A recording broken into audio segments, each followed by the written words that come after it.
भ्रांति को भग्न करने के लिए हमारे सामने प्रस्तुत है गुरुवर वैद्य श्री चंद्र कुमार देशमुख सर। धन्यवाद। हमें निरंतर अध्ययन करना चाहिए और बहुशास्त्र पढ़ने चाहिए, जैसे कि आचार्य ने कहा है। उससे हम समय के अनुसार अनुकरण करने में सहायता प्राप्त होती है और ऐसा भी हो सकता है कि आप उसमें अपना भी कुछ नया योगदान दें। ऐसा ही अविश्वसनीय उदाहरण मिलता है लेजेंडरी वैद्य आर.वी. गोखले सर का, जिन्होंने विद्य कर्म जैसी शक्तिशाली आयुर्वेद पद्धति का पुनः प्रवर्तन किया।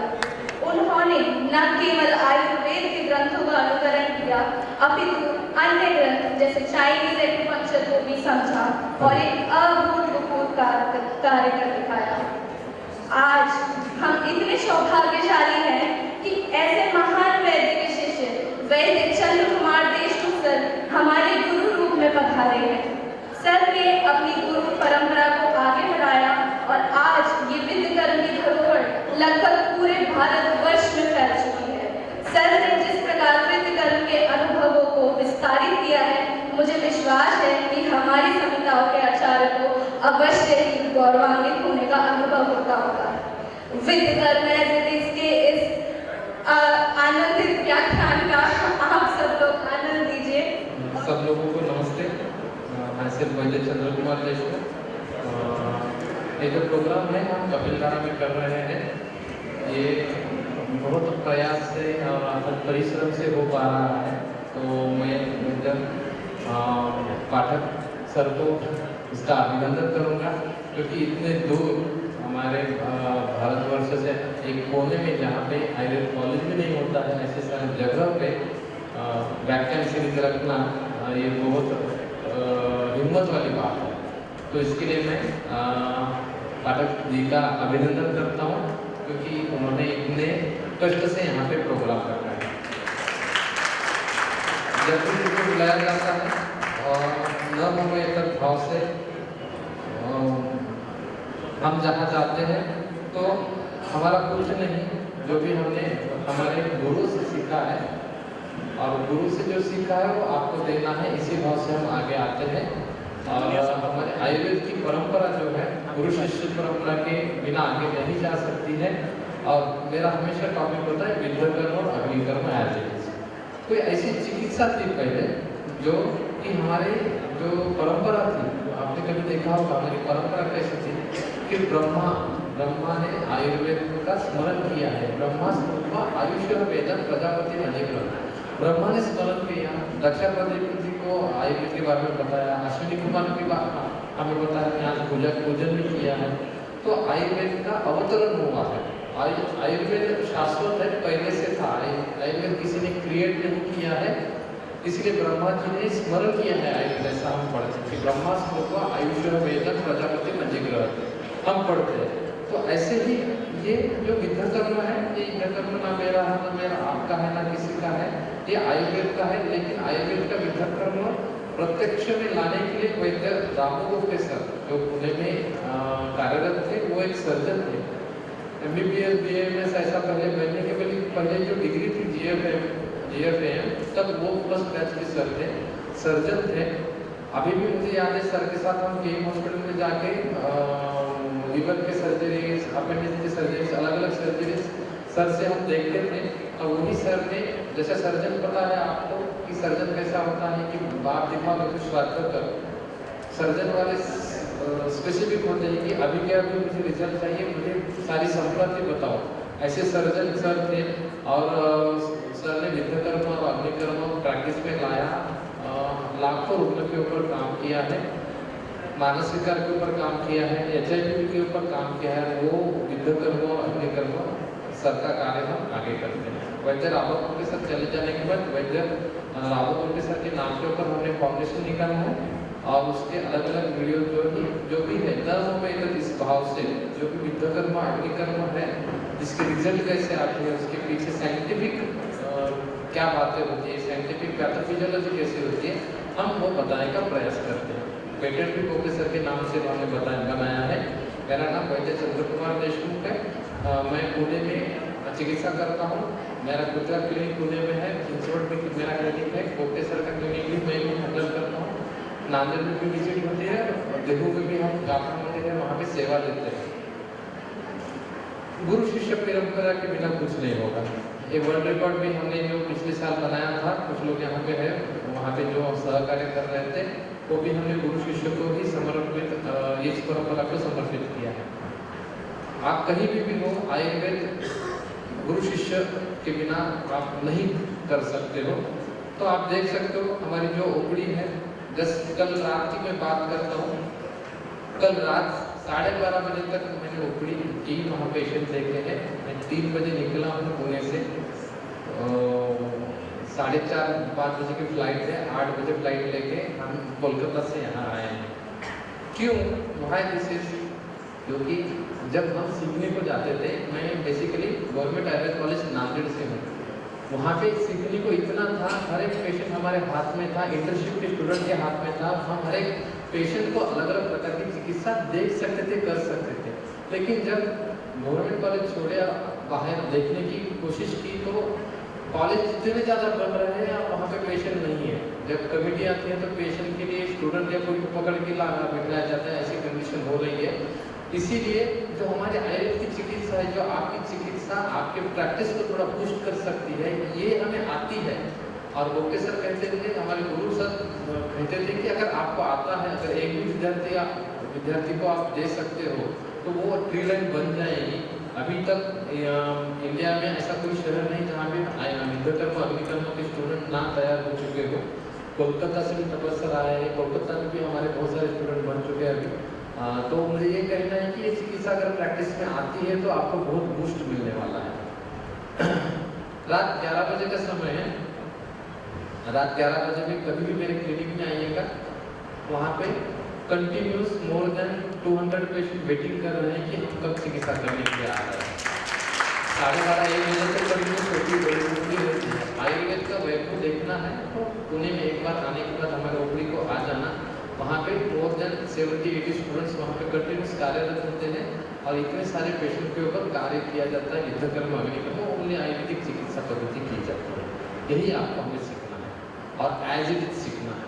मैं जहाँ भी जाता हूँ मेरा एक ही कार्य रहता है कि जब आप कंप्यूटर इस्तेमाल करते हो तो कंप्यूटर इस्तेमाल करते समय कॉपी और पेस्ट नाम का एक वहाँ पे ऑप्शन होता है, कंट्रोल सी और control V. I am just that person, control C और कंट्रोल वी। हम जो प्रैक्टिस में कर रहे हैं वो कॉपी आपकी करके आपको मैं बता रहा हूँ। हमने जो गुरुजनों से सीखा है वही आपको बता रहा हूँ। न मम्मा इतना मेरा इसमें कुछ ऐसा बड़ा आदमी हो, बड़ा कुछ है, ऐसा कुछ नहीं है।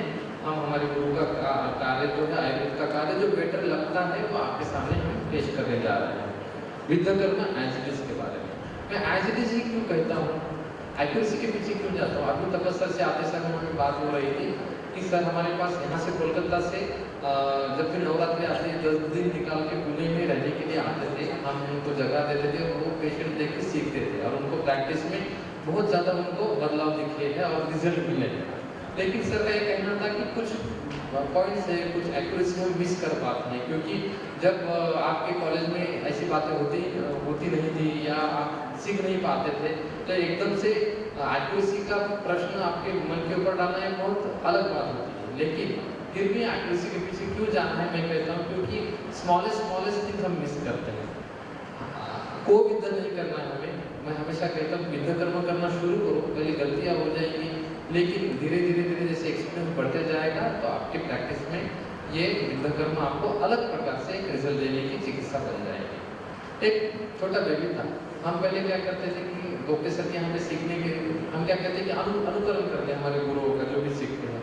तो हम भी जॉइंट के ऊपर, सर्वाइकल के ऊपर, सब जगह पे विद्या कर्म अग्निकर्म कर रहे थे, अच्छे रिजल्ट आ रहे थे। तो एक छोटा बच्चे के केस पेपर देख रहे थे, सर के पुराने केस पेपर देख रहे थे। तो सर के मैं एक बात बताता हूँ कि गोके सर का ऐसा था, वो सर्जन थे और हर एक केस पेपर के ऊपर लिखते थे कि इस व्यक्ति को कौन सा डिसीज था, उसको वहाँ पे विद्या कर्म कहा है।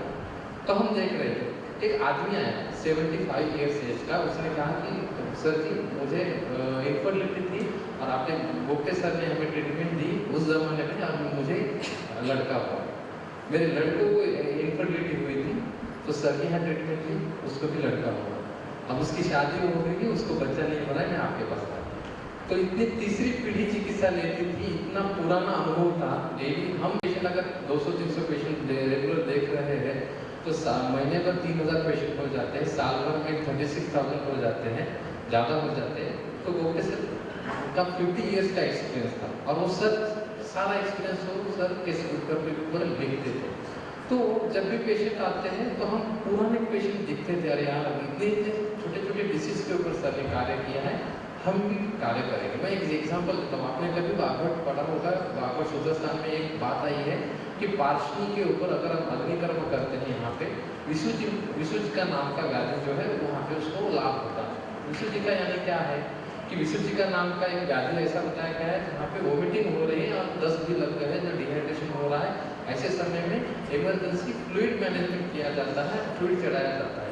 लेकिन हमारे आयुर्वेद में दिया है कि इसमें यहाँ पे अग्निकर्म करता है। अब वहाँ पे गोप्ते सर कैसे सिखाते थे, सर के साथ हम सर्जरी करते समय सर के साथ हम गए थे, तो कॉटरी है वो एपेंडिक्स की सर्जरी चालू थी। सर्जरी करते समय वो कॉटरी लिया और पार्षणी को अग्निकर्म सर ने किया। पेशेंट का एब्डोमेन जब ओपन था तो कॉटरी जैसे ही पार्षणी को लगाया तो पूरी इंटेस्टाइन जो है पूरी ऐसी कॉन्ट्रैक्ट हो गई। तो सर ने तब हमें आईसीयू में सिखाया, ऑपरेशन थिएटर में सिखाया कि ये जो पार्षणी है 80 धरा कला है, 80 धरा कला से आएगा 19 धरा कला, और 80 धरा के ऊपर हम अग्निकर्म करते हैं तो 19 धरा कला नजदीक आती है। इसलिए हमें विशु जी का व्याधि में ये इसका उल्लेख हमें देखने को मिलता है, और जब विशु जी का हो रहा है तो इसका रिजल्ट भी आता है। तो प्रत्यक्ष सिखाने की सर की कला थी। छोटे बच्चों के ऊपर विद्याकर्म सर ने लिखा था, प्रैक्टिकली देखा नहीं था।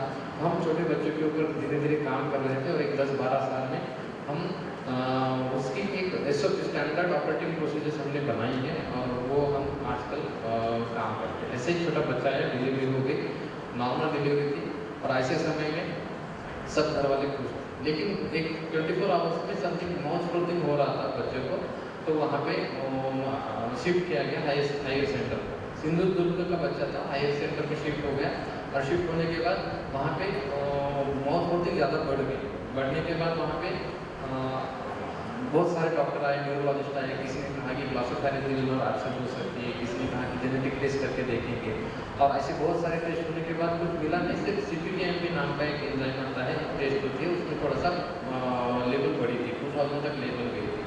तो वहाँ पे न्यूरोलॉजिस्ट ने बताया कि may be case of muscular dystrophy, और आप इसका जेनेटिक टेस्ट करेंगे हम, और रिपोर्ट आने के बाद अगली ट्रीटमेंट हम देखेंगे। उसी समय में बच्चे ने एस्पिरेट कर लिया, एस्पिरेट करने के बाद वहाँ पे लंग्स, राइट लंग कोलैप्स हो गया, एंटीबायोटिक पे शिफ्ट हो गया बच्चा, और चिकित्सा चली 10-12 दिन। लेकिन जब मस्कुलर डिस्ट्रॉफी नाम का शब्द सामने आया तो वो पेशेंट के पिता, बच्चे के पिताजी जो वो आयुर्वेदिक डॉक्टर थे, उन्होंने मुझे फ़ोन किया कि सर आप कुछ कर सकते हो। मैंने कहा बच्चा कहाँ है, वो तो कोल्हापुर में है, मैं तो पुणे में हूँ, हम वहाँ के आके चिकित्सा कर सकते हैं, किसी को मैं भेज सकता हूँ, लेकिन you take permission of the paediatrician. तो पेडियाट्रिशियन से फ़ोन पे बात हुई, अब देखिएगा पेडियाट्रिशियन को कितने 90% का ब्रेक होता है। वो उन्होंने बताया कि आप अभ्यंतर कुछ नहीं देना है, आप बाहर से कुछ करना है, लेट करना है कर सकते हो, लेकिन डोंट गो इनसाइड में आपको परमिशन नहीं होगा। मैंने कहा यही चाहिए, मैं बाहर से ही करूँगा। तो हमने वहाँ पे जो हमारी स्टूडेंट थी उसको छात्रा को भेजा और छोटे बच्चे को आईसीयू के ऊपर हमने विद्याकर्म स्टार्ट किया। अब क्या है, कंप्लेन क्या थी, श्वास था, राइट लंग्स का कोलैप्स था। हमने श्वास के विद्याकर्म और छोटे बच्चे को अग्निकर्म हम हैंडल लेके आईसीयू में अग्निकर्म कर रहे हैं। ऐसे समय में क्या होता है, अरे कोई पेडियाट्रिशियन देखेगा तो बोलेगा अरे really dangerous procedure, don't do that, ऐसा मत करो, वैसा मत करो। तो हम क्या किए, जैसे कि ऑपरेशन थिएटर जैसा बनाया और सबको बाहर किया, और हमारे आयुर्वेदिक स्टूडेंट अंदर वो विद्याकर्म और अग्निकर्म डेली पेशेंट को कर रहे। जैसे ही हमने 3 दिन किया और वहाँ तीसरे दिन पेशेंट का नर्स ऊपर आया, जिसको कम से कम 15 दिन से चिकित्सा चालू है। अब ऐसे चिकित्सा चालू, रिजल्ट आने के बाद वो जेनेटिक रिपोर्ट आने के लिए समय था 4-5 दिन थी। तो पेडियाट्रिशियन से बात हुई, पेडियाट्रिशियन ने बताया सर ये तो पता नहीं कैसे काम किया, लेकिन baby is very fine and what to do next. हमने कहा उसको डिस्चार्ज दे दीजिएगा, और डिस्चार्ज करवाया, वही बेबी को हमने हमारे क्लिनिक में लेके आए। क्लिनिक में लेके आने के बाद उसकी मदर भी आयुर्वेदिक डॉक्टर है, पिताजी भी आयुर्वेदिक डॉक्टर है, और उसकी बेबी की हमने चिकित्सा हमारे क्लिनिक में शुरू हुई। क्लिनिक में से जो हमें दिखता है कुछ अलग नहीं। तो आजकल क्या होता है, कैंसर के लिए सर आयुर्वेदिक ट्रीटमेंट बताओ, हमारे यहाँ पे ब्रेन में ह्यूमरेज हो गया सर आयुर्वेदिक ट्रीटमेंट बताओ, ऐसा नहीं किया जाता है। आपको वो जो डिसीज है प्रेजेंटेशन में आयुर्वेद में कहाँ वर्णित है वो देख के चिकित्सा करेंगे तो इजी होता है। तो हमें वो श्वास की चिकित्सा हमें वहाँ करनी थी और हमने उसको श्वास के विद्या करना शुरू किए, जिसका हमें ऐसे में बेनिफिट मिला था। और हमने जो श्वास के, मैं आगे बताऊंगा सारे विद्या कर्म, हमने बच्चों को श्वास के विद्या कर्म किए। इधर तक सबको मैंने अभी तक बताया था। अब जो अभी ये 1-2 महीने पहले बच्चा हमारे पास आ गया जिसको CPK नाम का एक बड़ा था, वो बच्चा अभी भी मस्त है और अभी भी उसका नेक होल्डिंग से सारा प्रॉपर आ चुका है and is away from everything. जिसको कहा गया था कि लाइफ में बैठेगा, तो अभी तक अभी एक 15-20 दिन पहले की बात है कि वो उसने क्रॉनिक भी शुरू किया। तो मुझे ये कहना है कि धैर्य आत्मा विज्ञान मनोदोष शोषण होगा। जैसे मैं हमारे कोलकाता के डॉक्टर मित्र हैं उनसे मैं बात करता हूँ कि यहाँ पे एक कॉलेजेस कम है, वेस्ट बंगाल में आयुर्वेद का प्रचार भी बहुत कम है, लेकिन ये बढ़ेगा कैसे? खुद का विश्वास, आयुर्वेद का विश्वास जब बढ़ेगा तभी होगा। तो धीरे आत्मा की विद्या मनोदोष शोषण पर हमारे मन के दोष क्या होते हैं? आयुर्वेद से कुछ नहीं होता है, आयुर्वेद से क्रोनिक केसेस पे ही काम होगा, आयुर्वेद इतना आगे नहीं करेगा, हमें एलोपैथी करना पड़ेगा, ऐसे कंडीशन में एलोपैथी देना पड़ेगा। तो ध्यान रखो, पुणे में हो रहा है, महाराष्ट्र में हो रहा है, सब जगह हो रहा है, तो कोलकाता में भी होगा, वेस्ट बंगाल में भी होगा। आपसे शुरुआत करनी पड़ेगी। जैसे मैं सर को बोल रहा था कि अभी से शुरुआत करेंगे, नेवर टू बी लेट, तो आगे जाके आप ही इस जगह के बॉस बन सकते हो। मुझे ये क्यों कहना है? क्योंकि first step is very important, you are not late, आप लेट नहीं हो, कभी शुरू करना इंपॉर्टेंट है। क्योंकि कभी कभी स्टेप पीछे लेना, मेरी उम्र हो चुकी है, मैं नहीं कर सकता हूँ, अभी मैं गवर्नमेंट में जॉब कर रहा हूँ, मैं मेरा सब सेट है, लेकिन आयुर्वेद के लिए कुछ करने की इच्छा है अगर मन में, तो स्टार्ट कीजिएगा, because God is preparing you for a greater launch. आपको लॉन्च बहुत इंपॉर्टेंट है। बी स्मार्ट, हमें आज तक स्मार्ट होना है, क्योंकि हमें फास्ट रिजल्ट देना है, क्विक रिजल्ट देना है हमें, तो हमें स्मार्ट होना है। तो स्मार्ट होने के लिए हमें आयुर्वेद के कुछ ऐसे अलग अलग स्मार्ट टेक्निक्स है, आयुर्वेद के प्रिंसिपल के ऊपर आधारित है, वो हमें आजकल करने होते हैं। क्योंकि you are not only fish in the tank, आप अकेले नहीं हो, आपको लुक क्लोजर, आपके पास ही है, आप देख नहीं रहे हो। आपका आयुर्वेद इतना अलग अलग है, सिर्फ 4 सूत्र माप में ज़्यादा किया जाता है, लेकिन आयुर्वेद के 60 उपकरण बहुत अलग अलग है। आपने गायनेकोलॉजिस्ट आयुर्वेद देखा नहीं, मेरे कितने सारे विद्यार्थी हैं, एक विद्यार्थी को हमने ऐसा सेटअप दिया है, सिर्फ आयुर्वेदिक चिकित्सा और आयुर्वेदिक स्त्री रुग्णालय ऐसा बनाया है, यहाँ पे सिर्फ नॉर्मल डिलीवरी की जाती है, उसका क्लिनिक का लोगो बनाया गया है।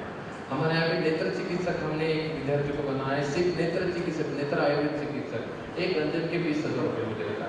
मुझे ये कहना है कि हमें अब डाइवर्सिटी इन आयुर्वेद ऐसा आगे लाना है, और आगे आप खुद कर सकते हो, क्योंकि लुक क्लोजर आपके पास ही होता है, दूर देखने की जरूरत नहीं है।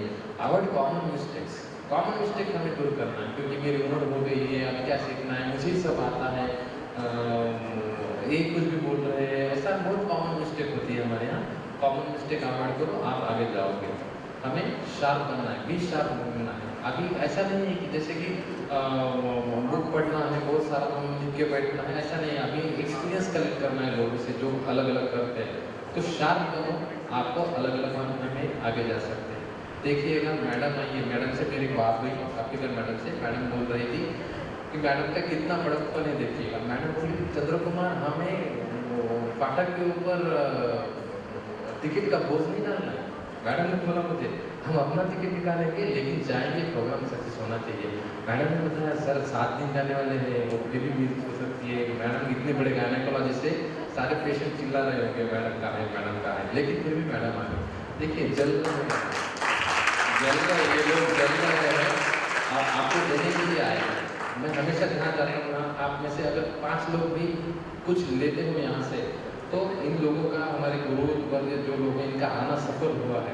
देखिएगा, इतनी बड़ी प्रैक्टिस है, 6 दिन 7 दिन छोड़ के प्रैक्टिस आने की नॉट जो, तो आए हैं। मैं डेली 300 पेशेंट चिंचवड़ में निकालता हूँ, नानापेट में मेरे मोर देन 120 पेशेंट होते हैं। आज देहू है, बुधवार को हम गाथा मंदिर देहू में जाते हैं, वहाँ पे मोर देन 200 सेवाकरी को हम सेवा देते हैं। वो मैं मिस करके आया हूँ, क्योंकि इसमें से अगर 5 लोगों को भी कुछ मैं दे पाऊँगा, तो आयुर्वेदिक प्रति मेरा जो रूप है मैं पूरा कर सकूँगा। क्योंकि हम सेटल हो चुके हैं, हमारी प्रैक्टिस चल रही है, हमारा नाम भी हो चुका है, लेकिन अगर हम कुछ तैयार करेंगे लोग, तो क्या होगा कि आयुर्वेद आगे बढ़ेगा। इसीलिए हम आ रहे हैं, इसीलिए विद्या कर्म के बारे में मैं आपको आज बताना चाहूँगा। विद्या कर्म शुरुआत कैसे हुई? विद्या कर्म के बारे में बहुत लोगों को पेन मैनेजमेंट की नहीं पता है।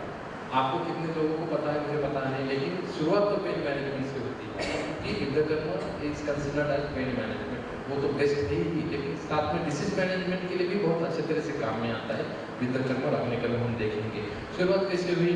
भगवान शंकर ने हरिसंहिता में दिया है ध्यानस्थ थे, और भगवान शंकर ध्यानस्थ होने के बाद उनके पुत्र से ही तारकासुर का वध होगा ऐसा वरदान था, और वो साधना भंग करने के लिए कामदेव को भेजा। कामदेव इसका नाम मगधध्वज है, और वो कामदेव को साधना भंग करने के बाद गुस्से से उन्होंने त्रिशूल फेंका, और त्रिशूल फेंकने के बाद वो डर गया और विष्णु तन्नुन प्रविष्ट, विष्णु के शरीर में प्रवेश किया उस मगधध्वज ने यानी कामदेव ने। तो विष्णु भी डर गया, त्रिशूल मेरे पास आ रहा है, तो विष्णु ने भी हुंकार से उसको निकाला, तो वो हुंकार से शूल की उत्पत्ति हुई, ऐसा वर्णन हरि संहिता में है। और वो शूल यानी दर्द यानी पेन जो है आज भी नौकरी चीजों से डरता है। वेष्टनम त्रासनम सेको, ऐसा हमारा वात वैद्य का चिकित्सा सूत्र आया, वात से उपक्रम स्नेह से संशोधन उसमें वेष्टनम त्रासनम सेको आया, तो त्रासन चिकित्सा वायु की आई है। और जो शूल अगर देखेंगे पेन ये शब्दों को देखेंगे कि शूल वेदना तो दर्दी रुजा गर्दन मर्दन दुख धरण वेदन व्यंजन चिमचिमा, जैसे बहुत सारे हमें आजकल मिलते हैं। तो वो कम करने के लिए अगर ग्रंथ में देखेंगे शूल प्रशमन निगम, अंगमर्द प्रशमन निगम, वेदना स्थापन ये ऐसे औषधि मिलती है, लेकिन as compare to the analgesic steroids में ऐसा आयुर्वेद में कुछ नहीं है कि हम इस्तेमाल करें और पेशेंट को आज ही ठीक लगेगा। ऐसे हमारे पास टूल्स है, लेकिन वो प्रैक्टिकली हमने कभी कॉलेज में देखे नहीं है।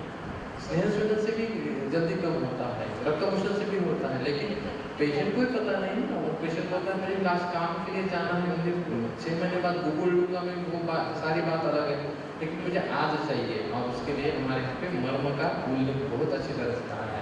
और इसका ही उपयोग करके ग्रंथ में अलग अलग प्रकार से वर्णन आया है कि यहाँ इस मर्म के बाजू में ये वेदन कर्म करो, ये मर्म यहाँ पे है, तो इसका उपयोग ऐसा ऐसा करना है, ऐसा आया है। तो मर्म यानी मांसशिरा स्नायु संध्या से सन्निपाता तेषां विशेषतः प्राणः तिष्ठन्ति। अभी मैडम ने बताते समय आपने देखा कि गर्भाशय नाम का एक अवयव है। अब योनि आयुर्वेद में कभी भी ऑर्गन ओरिएंटेड ट्रीटमेंट नहीं है, जैसे कि अथा तो लंग्स विद्याध्ययन व्याख्यास्य में नहीं है, अथा तो लिवर विद्याध्ययन व्याख्यास्य में नहीं है, अथा तो गर्भाशय विद्याध्ययन व्याख्यास्य में नहीं है। आयुर्वेद दोषों को पकड़ के करता है, अथा तो योनि व्यापक अध्ययन व्याख्यास्य में।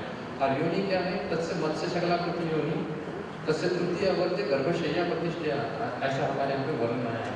और वो योनि के पीछे क्या है? उधर है सद्य प्राणर मर्म है, आगे क्या है? बस्ती है सद्य प्राणर मर्म है। और उसके बारे में मैडम ने एग्जाम्पल दिया कि ये छोड़ के वो अश्वरी के बारे में मैडम बता रहे थे। तो ये मर्म का इस्तेमाल करके अलग अलग प्रकार के हमारे यहाँ पे वर्णन आए हैं। मर्म यानी मेरा गर्भ, हर एक अवयव का घर होता है। मैं यानी मेरा जीवितत्व, यानी यूटेरस का जीवितत्व, यानी हृदय का जीवितत्व उस जगह पे फिक्स है, यानी सारे ऑर्गन्स का क्षेत्र जो है मर्म के अधीन आता है। सोम मारुत तेजस्वी बात का सत्वरजतमा से चमन के दोष को मर्म के यहाँ पे वो अवतिष्ठित है, इसलिए मर्म को रक्षण करने के लिए हमें बताया गया है। इसलिए शब्द है मारयति मर्माणि, मर्म को आघात नहीं होने देना चाहिए। जैसे कि हम देखते हैं आभूषण पहनावे में देखते हैं हम, क्योंकि वो मर्म का संरक्षण बताया गया है। आपको दुर्योधन के बारे में पता है कि वो उसके जान जो है उसको कवर करने के लिए कृष्ण ने छल किया था। अब वो क्यों? वो लोहिताक्ष मर्म है, वहाँ पे आघात होने के बाद रक्तक्षयन मर्मम च, इसलिए भीम ने वहाँ पे गदा मारी और वो रक्तक्षयन मर्मम से हमें पता है। कर्ण के कवच कुंडल के बारे में भी हमें पता है। विष्णु पितामह ऐसे युद्ध समाप्त हो गया था, शैया पे पड़े हैं। विष्णु पितामह ऐसा व्यक्ति था जिसको इच्छा मरण था, वो मरेगा ही नहीं, अपनी इच्छा से मरेगा, और युद्ध में बोल जाएगा कि मैं मर जाऊँ, फिर भी वो हार गए। हारने के बाद सारे लोग आए और कहा कि भगवान आपने बहुत युग देखे थे, आप जो भी आपका नॉलेज है हमें दीजिएगा।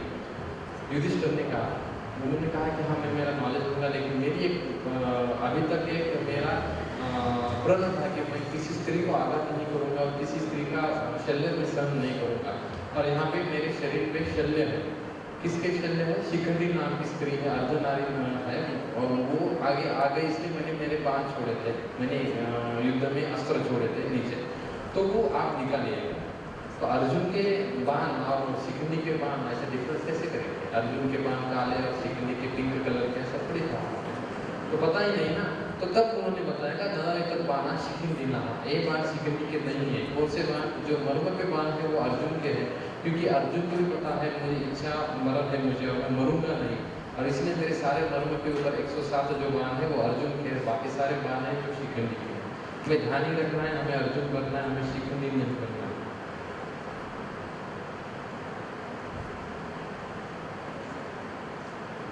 हमें श्री कृष्ण के बारे में पता है, श्री कृष्ण जो है उनका जो मृत्यु हो चुकी थी वो क्षिप्र मर्म के ऊपर आघात हुआ था। क्षिप्र मर्म ऐसा मर्म है, अनुष्ट अंगली मध्ये क्षिप्रम नाम तत्र विद्य से आक्षेपक मर्म। तो श्री कृष्ण जी को आक्षेपक हो रहे थे उनके मृत्यु समय, पूरी द्वापर युग का अंत हो रहा था। उनका जो शाप था गांधारी का कि खुद के पूरे कुल का नाश देखेगा, तो वो नाश होते समय देख रहे थे और 2 आक्षेपक के बीच में उसके कुल मर रहे थे, उसकी एक पीढ़ी मर रही थी, ऐसा हमें वर्णन देखने को मिलता है। ये सारा क्यों? ये सारा आता है विद्या कर्म पढ़ते समय, विद्या कर्म करते समय ये सारी बातें हमें ध्यान में रखनी होती है। अथा तो शिरवैर विद्याध्यान कैसे ऐसा एक अध्याय दिया है सुश्रुत शास्त्र, और अथा तो अग्निकर्म विद्याध्यान व्याख्या ऐसा सूत्र सामने आया। देखिएगा, हम प्रैक्टिशनर हैं, हम कुछ स्टूडेंट्स हैं, हमें पढ़ना बहुत इम्पोर्टेंट होता है। आप देखिएगा हर प्रैक्टिशनर है, आपने कभी अगर जमदग्नि सर का नाम सुना होगा, जमदग्नि सर पुणे में प्रैक्टिस करते हैं, और जमदग्नि सर की स्टूडेंट की शिष्य परंपरा पूरी इंडिया में इंडिया के बाहर है, जहाँ पे भी विश्व नाम का क्लिनिक आता है जमदग्नि सर के स्टूडेंट्स आते हैं।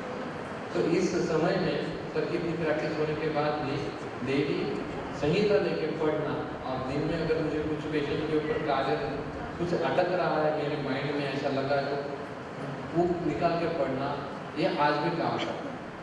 धर्माधिकारी सर आज आने वाले थे, लेकिन मुझे पता नहीं वो सर नहीं आ पाए। अगर आते सर तो आपको चरक संहिता के बारे में पता चलता है कि सर बुक खोले बगैर कौन सी टीका में कहाँ क्या क्या लिखा है वो सब बताते हैं। अभी सर भी शायद बीमार है इसलिए नहीं आ पाए, वो भी एक ऋषि तुल्य व्यक्तित्व है हमारे लिए।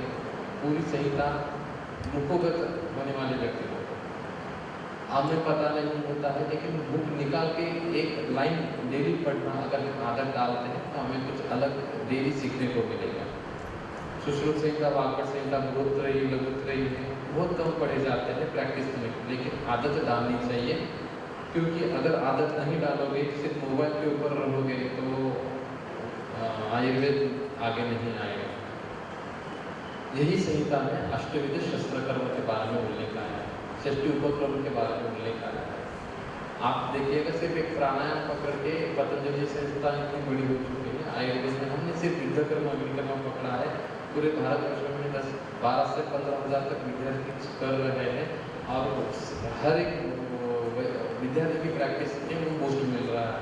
तो इतने सारे षष्ठी उपक्रम आया है।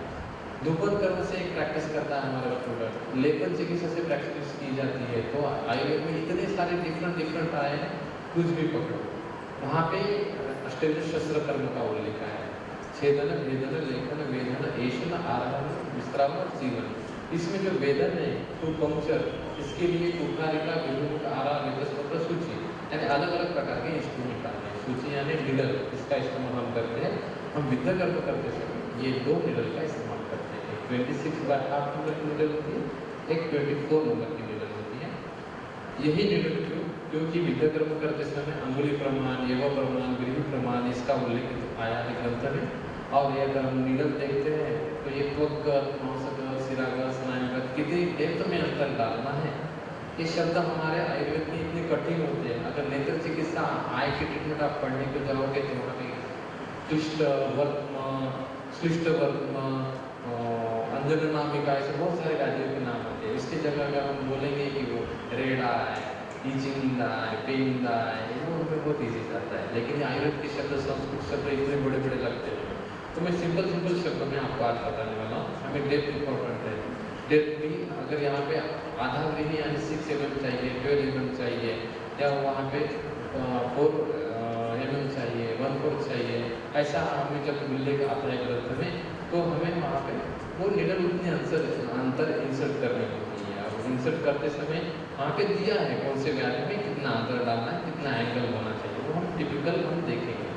तो वो निडल जो है वो अगर हम देखेंगे चावल का दाना है, तो चावल के दाना के हिसाब से ये नीडल है, इसलिए ये नीडल का इस्तेमाल हम करते हैं। एक्यूपंक्चर की नीडल एक आती है, वो जो नीडल है उसमें होल नहीं होता है, वो पूरी तरह से सॉलिड होती है। और विद्ध कर्म करने की जब हम सूची इस्तेमाल करते हैं, वहाँ से कुछ पदार्थ, कुछ द्रव या कुछ वायु को अवरोधात्मक संप्राप्ति दूर करने के लिए वो काम में आती है नीडल, इसीलिए हम सूची का इस्तेमाल करते हैं। इसके रेफरेंस अलग अलग ग्रंथ में अलग अलग जगह के लिए आए हैं, मैं थ्योरी में ज़्यादा नहीं जाऊँगा। परपेंडिकुलर टू द स्किन, हमेशा विद्ध कर्म परपेंडिकुलर टू द स्किन किया जाता है। अगर स्किन एंगल बदल गया है तो वो परपेंडिकुलर करते समय हमारा एंगल भी बदलेगा, ये ध्यान में रखना है। Exactly perpendicular to the skin. बहुत बड़ा संस्कृत का श्लोक है यहाँ पे कुछ, लेकिन आप देखिएगा आपके ऊपर पंखे हैं बहुत सारे, और वो पंखों का बटन कहाँ पे, यहाँ पे तो भी होगा। जहाँ पंखा है वहाँ बटन नहीं है। वैसे शरीर में जहाँ व्याधि है वहाँ उसका विद्ध कर्म करना ऐसा दिया नहीं है, कुछ अलग जगह नहीं है। जैसे आप यहाँ देख सकते हैं कि अपची इंद्र मस्ते अधस्ता स्वयं मिले, अपची नाम पे यानी यहाँ पे गलगंड है, यहाँ पे कुछ आप ग्रोथ दिख रही है थायराइडाइटिस जैसी, वहाँ पे इंद्रवस्ती मर्म के अधर, यानी इंद्रवस्ती मर्म हाथ को होता है, उसके अधर करना है। आप देखिएगा अपस्मार है यानी फिट्स आ रहे किसी को, तो हनुसंधि मध्य करना, हनुसंधि यानी टेम्पोरोमेट्री यहाँ पे वेदन कर पाया है।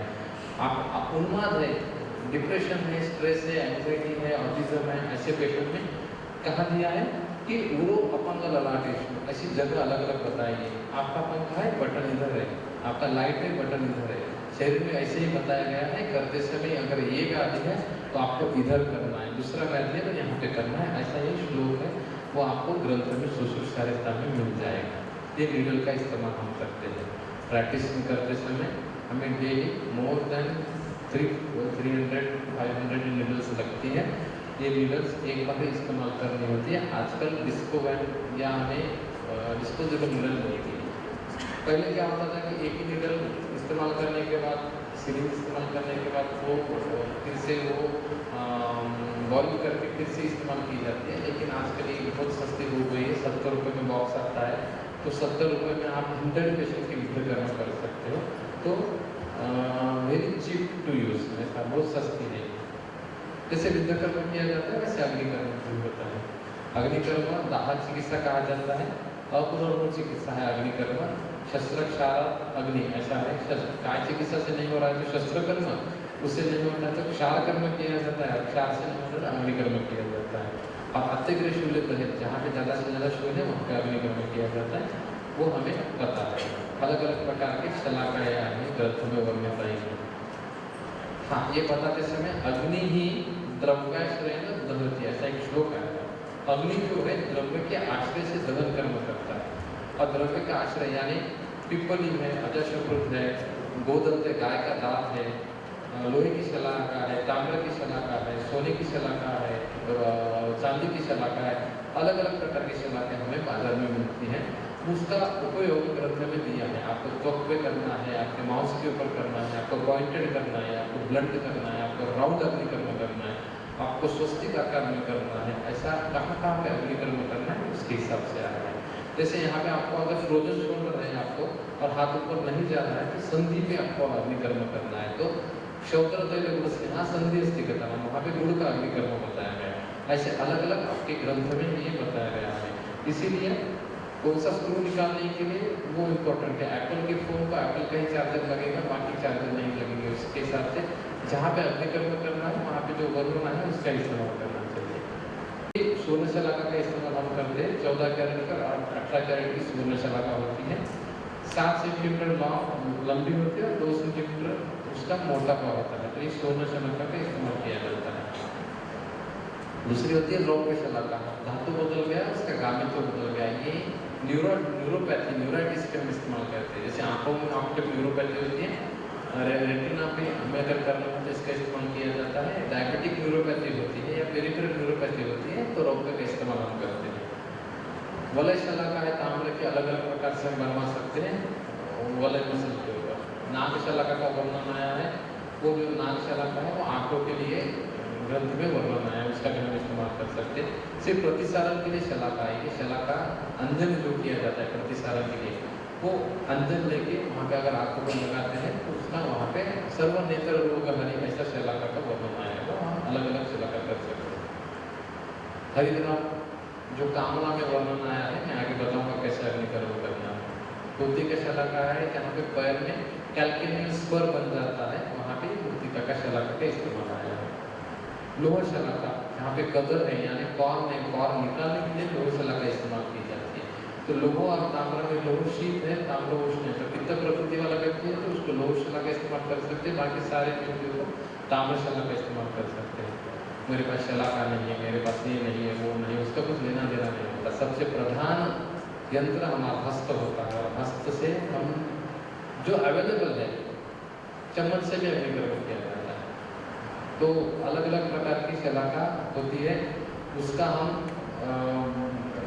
हम क्या कहेंगे कि हमें डेप्थ में करना है, पढ़ाई करने की वो आता है, लेकिन इम्पोर्टेंट हस्त है। हस्त की ट्रेनिंग जो इम्पोर्टेंट है, वो ट्रेनिंग हो गई तो आप बैठे बैठे कोई भी इस्तेमाल कर सकते हो। जैसे गुप्ते सर के साथ हम गए थे, गुड़ का अग्निकर्म बताया था। गुड़ को कोई लेके घूमता नहीं, लेकिन निकले चॉकलेट लेके घूमते थे, चॉकलेट से अग्निकर्म किया था। तल्ला सर ने चम्मच से अग्निकर्म बताया था। जो भी है लाल चम्मच ला हम अग्निकर्म करेंगे। तो वो माइंड इम्पोर्टेंट होता है और माइंड से हमें वो डिसाइड करना होता है कहाँ पे यूज़ करना है। प्रेग्नेंट पे नहीं करना है, बच्चों पे नहीं करना है, मर्मों पे किया नहीं जाता है, वर्ष दिशा में ऐसा अलग अलग होता है। लेकिन don't use if you don't know, आप सीखो, बाद में करने की शुरुआत करो, कोई ऐसी बड़ी बात नहीं है। सिर्फ अगर विद्या कर्म करते समय हमें सोचना होता है अग्नि करने के लिए क्या है, गर्म करना है, झटका देना है, लगाना, ये ध्यान में रखना। ये श्लोक बहुत इंपॉर्टेंट है। तथा सूक्ष्म शस्त्र विद्या अव्यक्तम असृजन स्रवित, सूक्ष्म शस्त्र के वेदन से अव्यक्तम असृजन स्रवित। हर बार युद्ध कर्म करने के बाद रक्त दिखेगा ही ऐसा नहीं है, वो दिखेगा और नहीं दिखेगा ये हम डिसाइड नहीं कर सकते। स्नेहन किया, स्वेदन किया, मर्दन किया, बंधन किया, औषधि दी, फिर भी पेशेंट को ठीक नहीं लग रहा है, तो ऐसे व्याधि है जो रक्त प्रकोपज हो सकती है, ऐसा श्लोक में वर्णन आया है। तो यहाँ पे रक्तमोक्षण, सीरा व्याध, सूची व्याध, ऐसे अलग अलग प्रकार से शस्त्र का उपयोग करके करना चाहिए, ऐसा हमारे ग्रंथ में वर्णन आया है और वो हम करते हैं।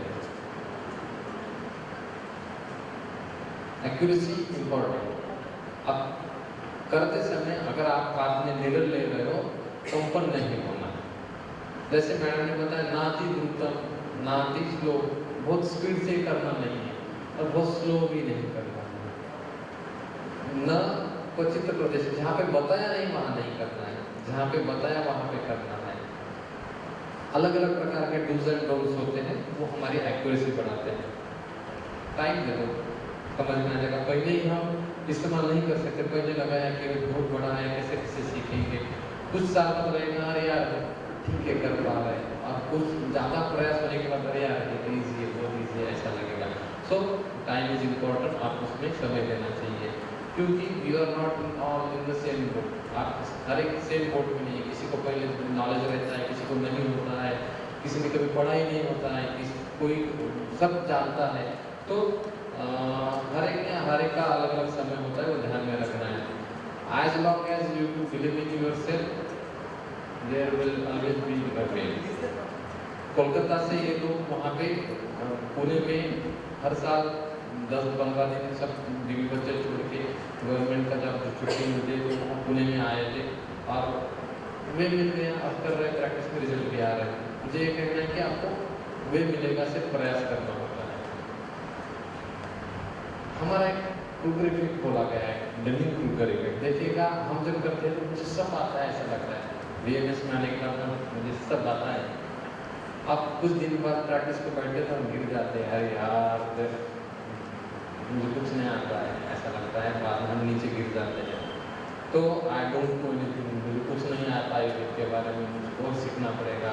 इंटर्नशिप होने तक ऐसा लगता है मैं ही ब्रह्म हूँ, हम ब्रह्मास्मि, ऐसा ही लगता है। लेकिन जब प्रैक्टिस को बढ़ते हो तो ब्रह्मा नहीं, नारद में भी नहीं होता, बाद में वो नीचे आता है। लेकिन consistency is very matter. Ayurveda में क्रूगर स्टार्टिंग टू मेक सेंस। जब प्रैक्टिस को बैठते हैं तो रियलाइज होने लगता है धीरे धीरे कि हाँ यार इमेजिन आयुर्वेद अगर यही मैंने सेकेंड ईयर में किया होता तो मैं आज बहुत आगे होता है।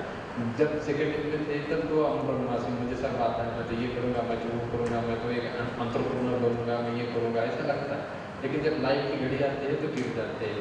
तो स्टार्टिंग टू रियलाइज थिंग, दिन बाद में स्टेबल बन जाते हैं आप। स्टेबिलिटी बाद में आती है। अगर यही करने आने लगी स्टेबिलिटी तो गुरु बहुत इंपॉर्टेंट है। तो आप जहाँ भी होते हो, जितने भी बड़े हो, जितने भी छोटे हो, कोई लेना देना नहीं है।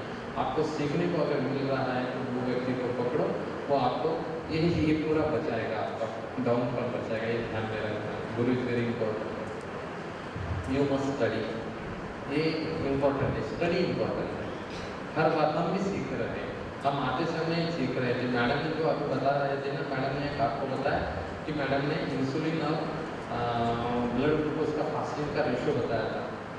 तो रेशो महाराष्ट्र में जब पहली बार लोग ना मैडम 40 साल हो गए शायद लोग अभी इस्तेमाल कर रहे हैं। वो डायबिटिक पेशेंट है कि नहीं पीसीओडी में, वो उसके ऊपर बहुत सारे कॉन्फ्रेंस हुई है 3-4 साल से चालू है कि वो इस्तेमाल करना नहीं करना, वो हमें पता ही नहीं था।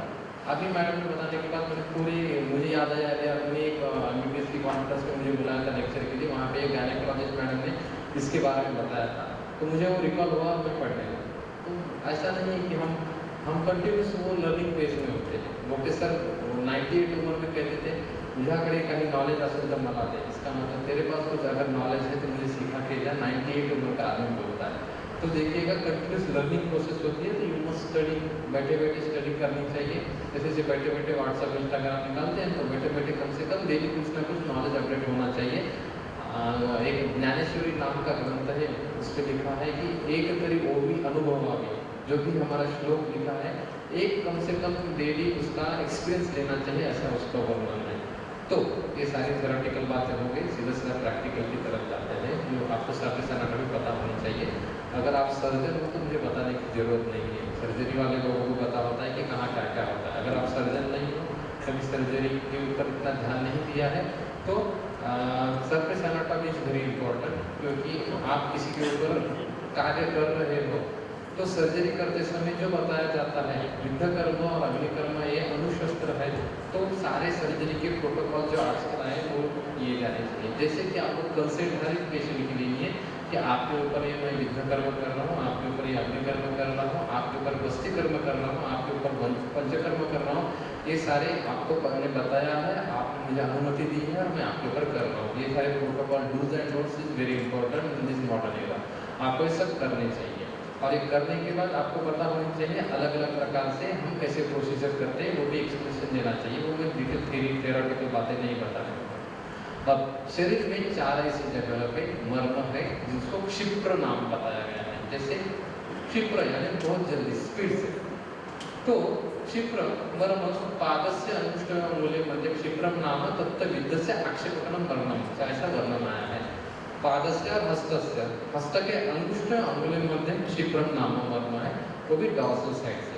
ऐसा एक जगह है जहाँ पे मार लगने के बाद आक्षेपकनं मर्मंच, आक्षेपक आते हैं। और विद्ध कर्म करते समय बताया है क्षिप्रम मर्म उपरिष्ट द्वय अंगुली विहीन मुख से सिरा विदत, विहीन मुख से यानी नीलक से वहाँ पे सिरा वेदन करना चाहिए। अब सिरा वेदन करने के लिए सिरा दिखनी चाहिए, अगर नहीं दिखती है तो टेडी का इस्तेमाल कर सकते हैं। अब देखिएगा क्या बताया गया है कि आक्षेपकनं मर्मम, आक्षेपकनं मर्मम से बताया गया है। अगर आक्षेपक व्याधि आप देखिएगा तो वो वात व्याधि में वर्णित आया है, कन्वर्जेंस आया है। तो कन्वर्जेंस यानी शरीर में ऐसी जगह है जहाँ पे मार लगने के बाद कन्वर्जन तक जा रहे हैं पेशेंट को, तो उसका कोई संबंध होगा। अगर वो देखेंगे तो शरीर में देखिएगा क्या दिया है, पाददाह, पादवर्ष, इंग्लिश में बोलता हूँ, फुट में बर्निंग फुट है, वहाँ पे सेंसेशन लॉस हो रहा है, नेल के डिसऑर्डर आ रहा है, विसर्ग यानी हर्पिस सिम्प्लेक्स जोस्टर ऐसा कुछ साधारण जैसा व्याधि है। वात शून्य यानी वात रखता है, यानी दिन भर खड़े रहना, यान पे चले जाना, ऐसा दिन भर खड़े रहने के बाद घूमने के बाद जो पैर को वात हेतु बताया गया, ऐसा एक वात व्याधि है। विचर्ती का है, यहाँ पैर फट रहे हैं, पाददारी है, और उसमें क्षिप्र मर्म के ऊपर 2 उंगलियां हमको वहाँ पे वेदन करके करना है।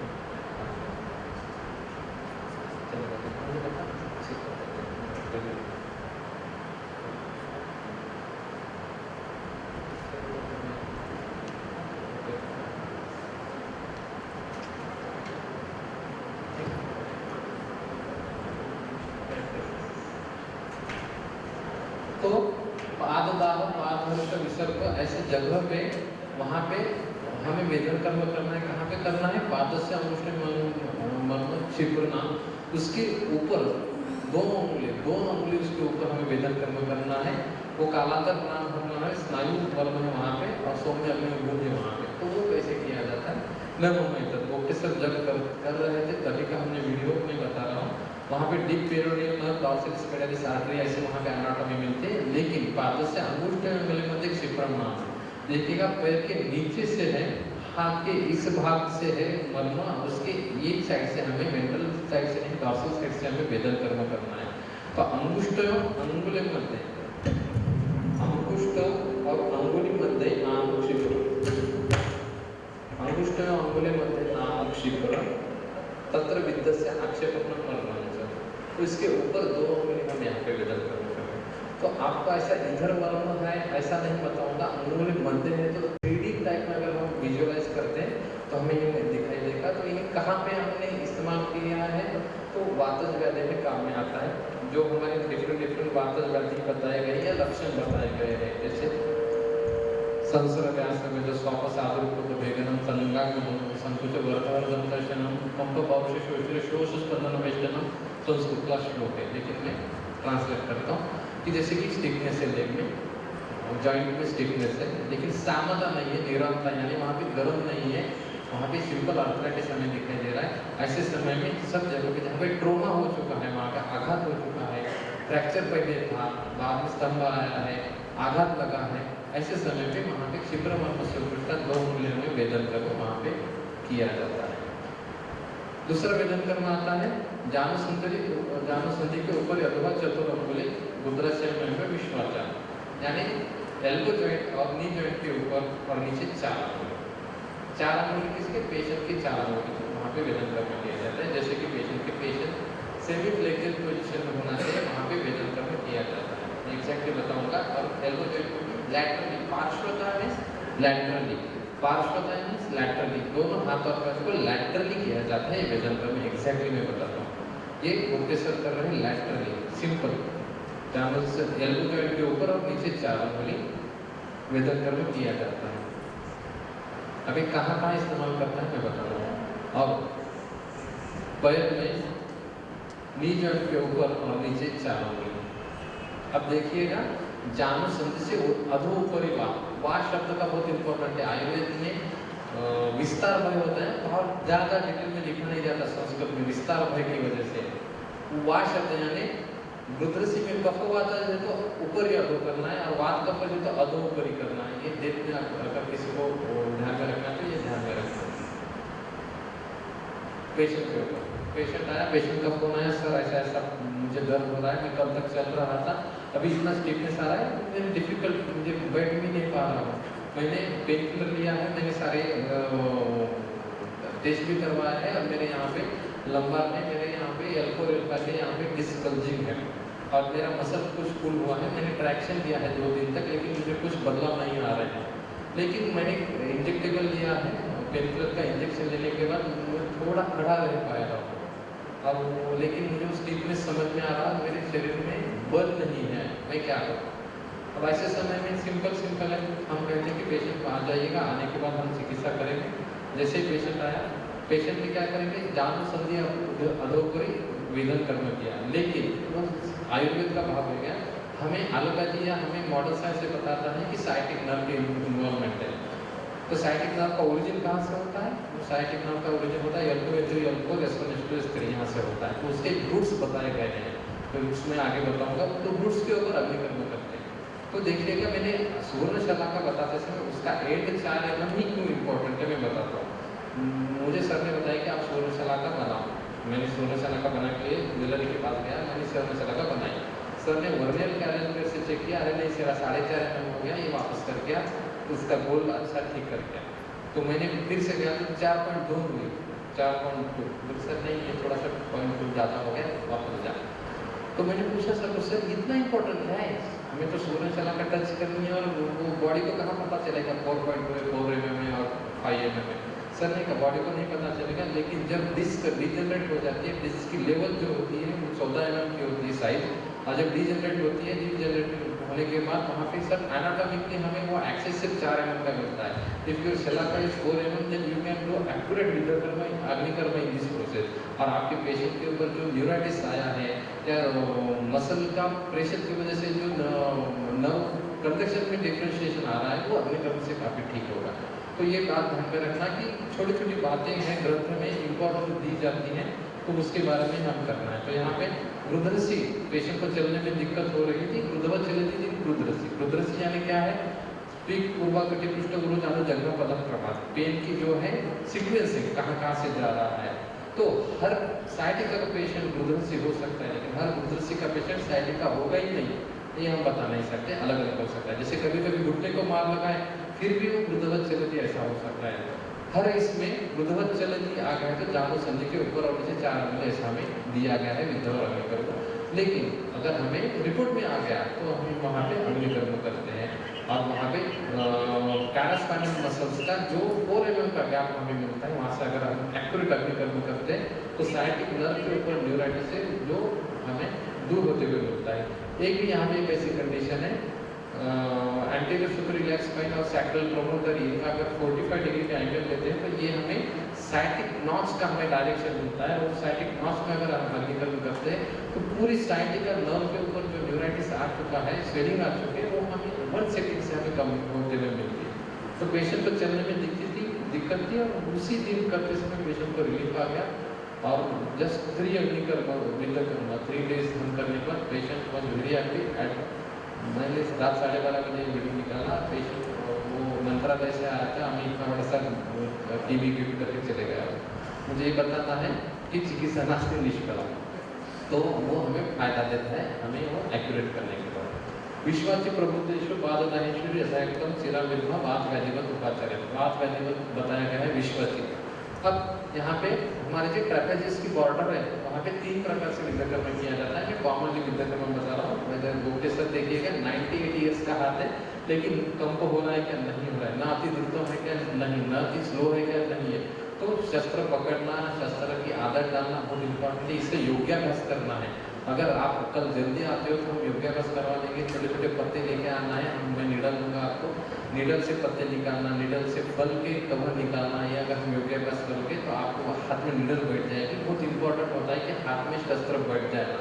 देखिए कोई भी हमारा योद्धा है वो अपनी तलवार दूसरे को नहीं देता है। चाणक्य बोलते हैं खुद की पेन, खुद का शस्त्र, खुद की बीवी और खुद का वाहन दूसरे को नहीं देना है। अगर दोगे तो जैसे दोगे वैसे वापस नहीं आएंगे, तो देना ही नहीं है। तो ध्यान में रखना, हमारे शस्त्र भी किसी को देना नहीं है, क्योंकि अग्निकर्म किसी लगा बोल गई तो क्या होता है पता है, 9,000 में नहीं थी अभी 20,000 हो गए, तो देना नहीं किसी को। तो देखिएगा यहाँ पे मैं एक बात बताता हूँ, आपने नस्य पढ़ा होगा, आपने एक हमारे यहाँ न वेगन धारित अध्याय आया है और यहाँ पे छींक जो है उसका हम धारण करते तो मन स्तंभ बताया है। और वहाँ पे ट्रीटमेंट बताते समय बताया कि सूर्य अवलोकन विधि बताई है, सूर्य के अवलोकन करना है और मन स्तंभ ठीक हो जाएगा। ऐसी जब अवस्था होती है फिर ट्रापेजिस का विद्याकर्म एक्सलेंट काम करता है।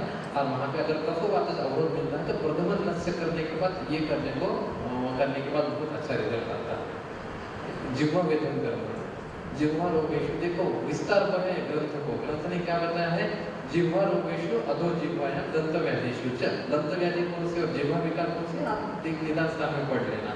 जिह्वा विकार में दंत व्याधि में कहा है अधो जिह्वायां, जिह्वा के अधोभाग में हमें वेदन कर्म करना है, जिसको जिह्वा मूले वेदन ऐसा कहा जाता है।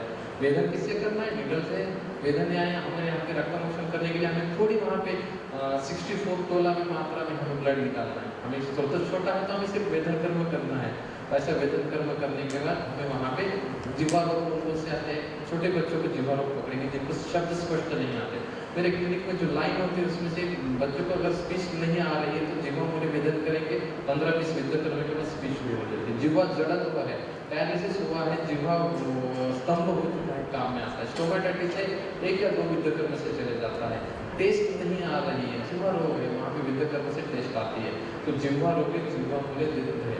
आप अलग अलग प्रकार की चिकित्सा कर रहे हो, उसमें सहायक होता है। जैसे आपने कैंसर की चिकित्सा कर रहे हो, आप अलग अलग प्रकार के व्याधि ट्यूबरकुलोसिस की चिकित्सा कर रहे हो और साथ में एक व्याधि संकर मिल गया, कोई जीवों का विकार आ गया, टेस्ट नहीं आ रहे, बर्निंग हो रहा है, रिकरेंट स्टोमेटाइटिस हो रहा है, तो जीवा मूल्य वेदित ये सहायक चिकित्सा बहुत ऐसे समय में काम में आती है, ध्यान में रखें। सिंपल है, नासा रोग है, नासा अग्रे वेदित, कितना सिंपल बताया। नासा रोग कौन से पढ़ लेना जाते हैं। नासा विकार में नाका के विकार कौन से होते हैं नासा में? एक तो सांस लेना नहीं आता है, गंध ज्ञान नष्ट हो जाता है, वहाँ से कुछ ज़्यादा पानी आ रहा है, सिक्रेशन आ रहा है, या रात में बंद हो लेना, या थोड़ी भी धूल आ गई तो ज़्यादा स्नीजिंग हो रहा है, इतने प्रॉब्लम हमें मिलता है। बाकी नासा विकार में बहुत सारे वर्णन आए हैं, नासा रोग है, नासा अग्रे वेदित। तो यहाँ पे हमारा फना मर्म है, फना मर्म के आगे जो वेदन कर्म किया जाता है, फना मर्म के यहाँ नहीं पहुँचते। तो नासा रोग है, नासा अग्रे वेदित। नाक बंद है ना किसी की, मैं 1 सेकंड में खुलवा के दूंगा, इतनी जल्दी वो खुल जाती है, नासा अग्रे वेदित। किसी को स्मेल नहीं आ रही है, अनस नहीं आ रही है, तो अवरोध दूर करने के लिए बहुत फायदा आता है। अगर कोई छींका है उनको भी हम नासा अग्रे वेदित करेंगे तो नासा अग्रे वेदित इतना सही है। अब उपनासिक वेदित, उपनासिका यानी अलग अलग विकार, नेत्र के विकार जब आते हैं, देखिएगा नासा ही शीर्षोद्वारम बताया गया है, नासा ही शीर्षोद्वारम, सारे नेत्र विकार है प्रतिशय निमित्त बताया गया ग्रंथ में। तो जब ऐसे हमें विकार मिलते हैं, नेत्र विकार, कर्ण विकार, जिनमें प्रतिशय हेतु होता है, तो उपनासिक का वेदन करना है। देखिए ग्लॉकोमा जैसे व्याधि में ग्रंथ नहीं बताया कि उपनासिक के वेदन, उपनासिक के ऊपर वेदन कर्म करोगे, अगर उसमें हिस्ट्री डीएनएस, राइनाइटिस, प्रतिशय कैसी हिस्ट्री मिलती है तो आपको डिफरेंट मिलेगा। तो आपने श्रीकर नाम का व्याधि पढ़ा है, विटिलिगो कहते हैं इसको, विटिलिगो आपने सब कॉलेज में विटिलिगो की ट्रीटमेंट होते हुए देखी है, लेकिन कंप्लीट बॉडी का विटिलिगो कभी ठीक होते हुए किसी ने देखा है तो बताओ? नहीं देखा है, हमने ट्रीटमेंट होते हुए देखा है, छोटे छोटे पैचेस ठीक होते हुए सबने देखा है, लेकिन फुल बॉडी सफेद वाला मैंने कभी नहीं देखा था। और हमारे जमुना सर के पास हम सीखने को थे, पर एक पेशेंट आ गया और वहाँ पे बैठा पूरी सफेद 90% पूरा सफेद विटिलिगो। हम क्या करेंगे, असत्य है, हमने ग्रंथ में बताया गोष्ठ है, जननी इंद्रिय भाग का है, विटिलिगो असत्य है। और हम पूरी हिस्ट्री ली, उसमें मैंने खुद हिस्ट्री ली, वहाँ पे इसका बता रहा था कि प्रतिशत बहुत ज़्यादा, उसको डीएनएस था, 2-4 ऑपरेशन हो चुके थे। तो सर ने चिकित्सा की और जस्ट मेरा पूरा कंप्लीट हो गया, तो सर को मिलने के बाद 3 महीने के बाद पेशेंट ने फ़ोन किया, सर आप कहाँ हो, आपने हिस्ट्री ली थी, मैं अभी ठीक हो चुकी हूँ। मैंने कहा विटिलिगो का पूरा बॉडी पे श्वेत था, ये ठीक हो गया? तो मैं भाग के चले गया, देखने के बाद समझ में आया कि शी वाज कंप्लीटली हो गए। मैंने कभी ऐसी केस भी देखी नहीं थी और उसके बाद में अभी तक देखी नहीं। इतना श्वित्र ठीक कैसे हो गया? मैंने सर से प्रश्न पूछा, सर इसका श्वित्र कैसे ठीक हो गया? सर ने कहा इसको कहाँ श्वित्र था? मैंने कहा सर केस मैंने ली, पूरी बॉडी सफेद थी। अरे तेरे लिए श्वित्र था लेकिन मेरे लिए प्रतिशय था। वैसे श्वेत सुधार करना हमारे यहाँ पे आया, शैत्य आया है, श्वेत आया, सफेद बना हुआ प्रतिशय में तूने इसके लिए थी ना, डीएनए से 2-3 ऑपरेशन हो चुके हैं, प्रतिशय है, तो प्रतिशय के पेशेंट है। मैंने देखा तो क्या किया था, बड़ा होता रजनी पत्याधिकारा से श्वित्र ठीक हो गया उसका। तो तब समझ में आया अरे यार हम ब्रह्मस्मिना, हम नारदास्मिना, हमें कुछ नहीं आता है, हमारे गुरु अलग अलग सिखाते हैं। ये क्यों बताना है? क्योंकि श्वित्र हम देखते हैं लेकिन वो श्वित्र नहीं था, प्रतिशय था।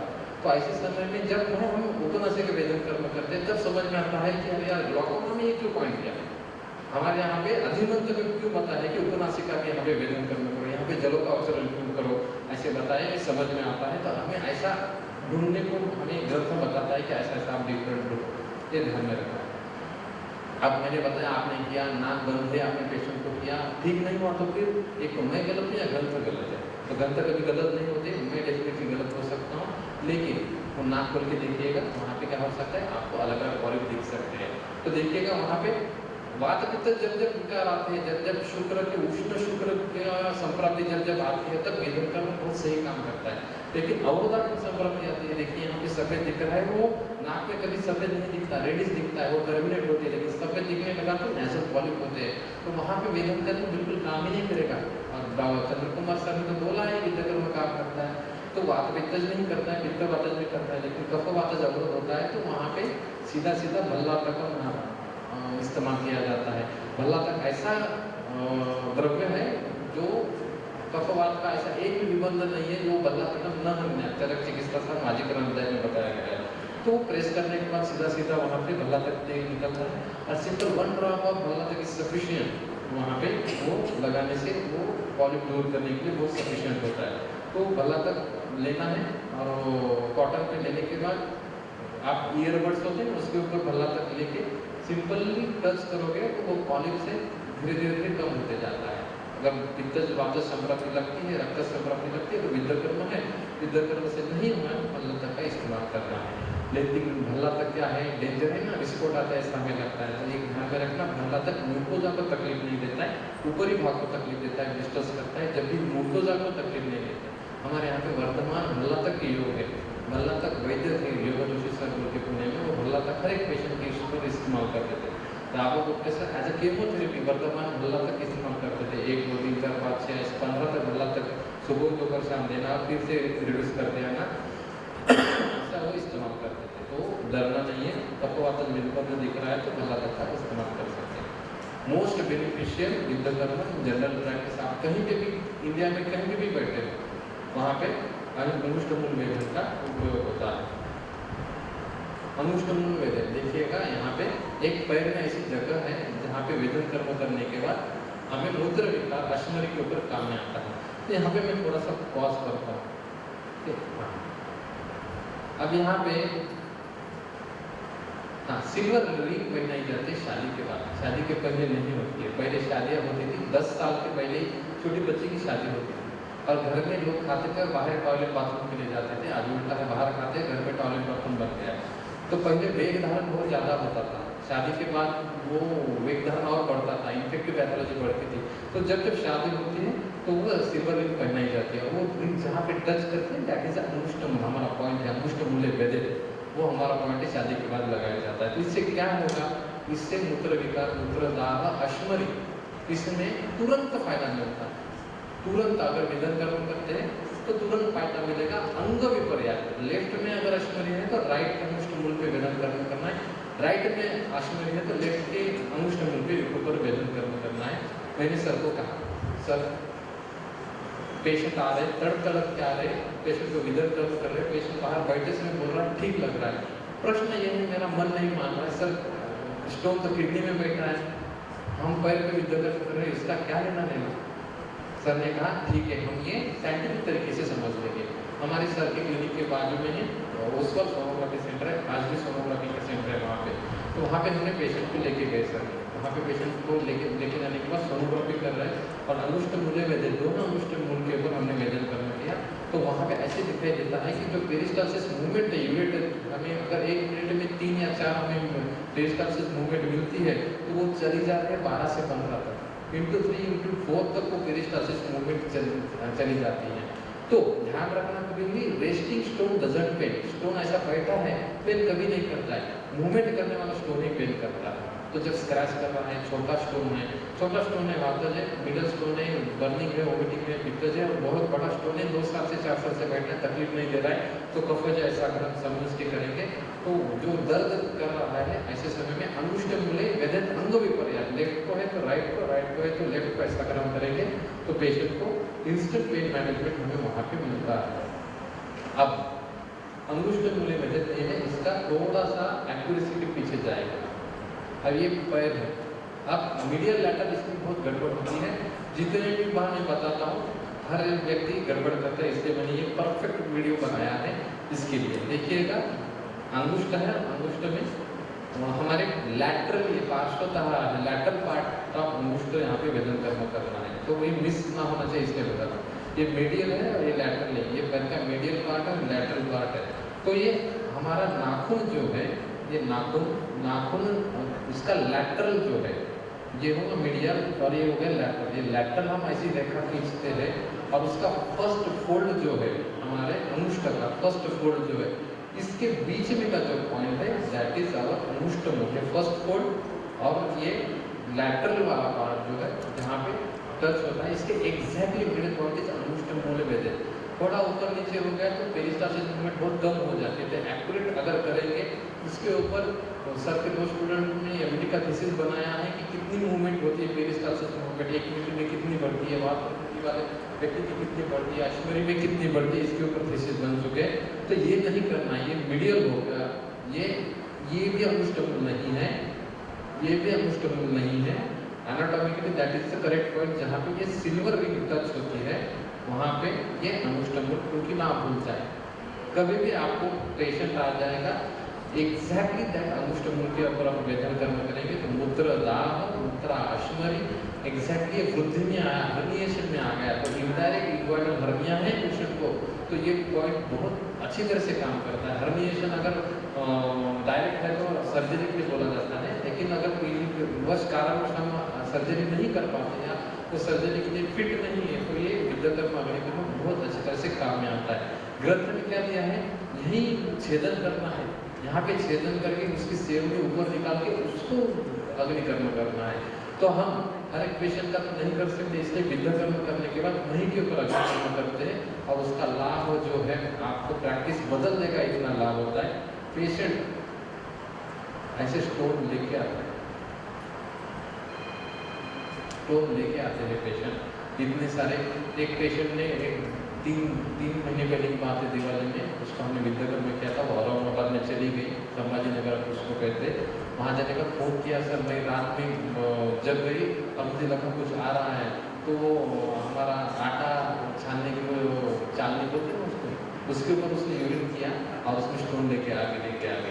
तो ये हमें इतना फायदा देता है।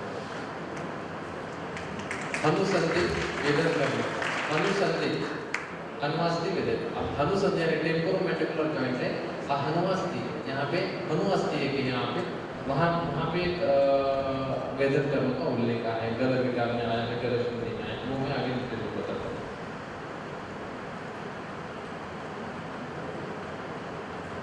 एब्डोमिनल पेन, अब मैग्नेटिक पॉइंट सबको पता है, मैग्नेटिक पॉइंट हमें अपेंडिसाइटिस में मिलता है, अपेंडिकुलर पेन है तो वहाँ पे वेदन कर्म किया जाता है, लेकिन इससे अपेंडिक्स ठीक होता है बिल्कुल नहीं, सिर्फ पेन कम हो जाता है। तो वहाँ पे पैथोलॉजी क्या होती है, अपेंडिक्स फूट रहा है तो सिंपली गो फॉर सर्जरी, उसको सर्जरी के लिए भेज देते हैं हम और सर्जरी करवाने का। लेकिन पहले की चिकित्सा अपेंडिक्स फूटा नहीं है लेकिन अपेंडिकुलर पेन हो रहा है वहाँ पे, तो ये वेदन कर्म काम करता है। तो अगर वहाँ पे क्या होता है, हमारे पेट में पोलिस्टन होता है, मोमेंटम कहते हैं उसको, वो जो एब्डोमेन का गार्ड होता है, कोई भी अगर कोई चाकू मारता है तो क्या होता है, सिनेमा में मर जाता है, लेकिन हमारे यहाँ पे नहीं मरता है, वहाँ बचाने के लिए वहाँ पे ओमेंटम आ जाता है, ओमेंटम बचाता है इंटेस्टाइन को, वहाँ पे पूरी प्रोटेक्टिव पैथोलॉजी शुरू हो जाती है। हम विद्याकर्म करते तो वही होता है, पूरी तरह से ओमेंटम वहाँ आता है और वो जो पेन ऑपरिंग ऑब्स्ट्रक्शन है या पेन ऑपरिंग पैथोलॉजी है वो दूर करने के लिए फायदा बहुत अच्छी तरह से होता है। लेकिन हर एक अपेंडिक्स के पेशेंट को यूजी करके वो फूट नहीं रहा है ना, तो हमें देखना होता है।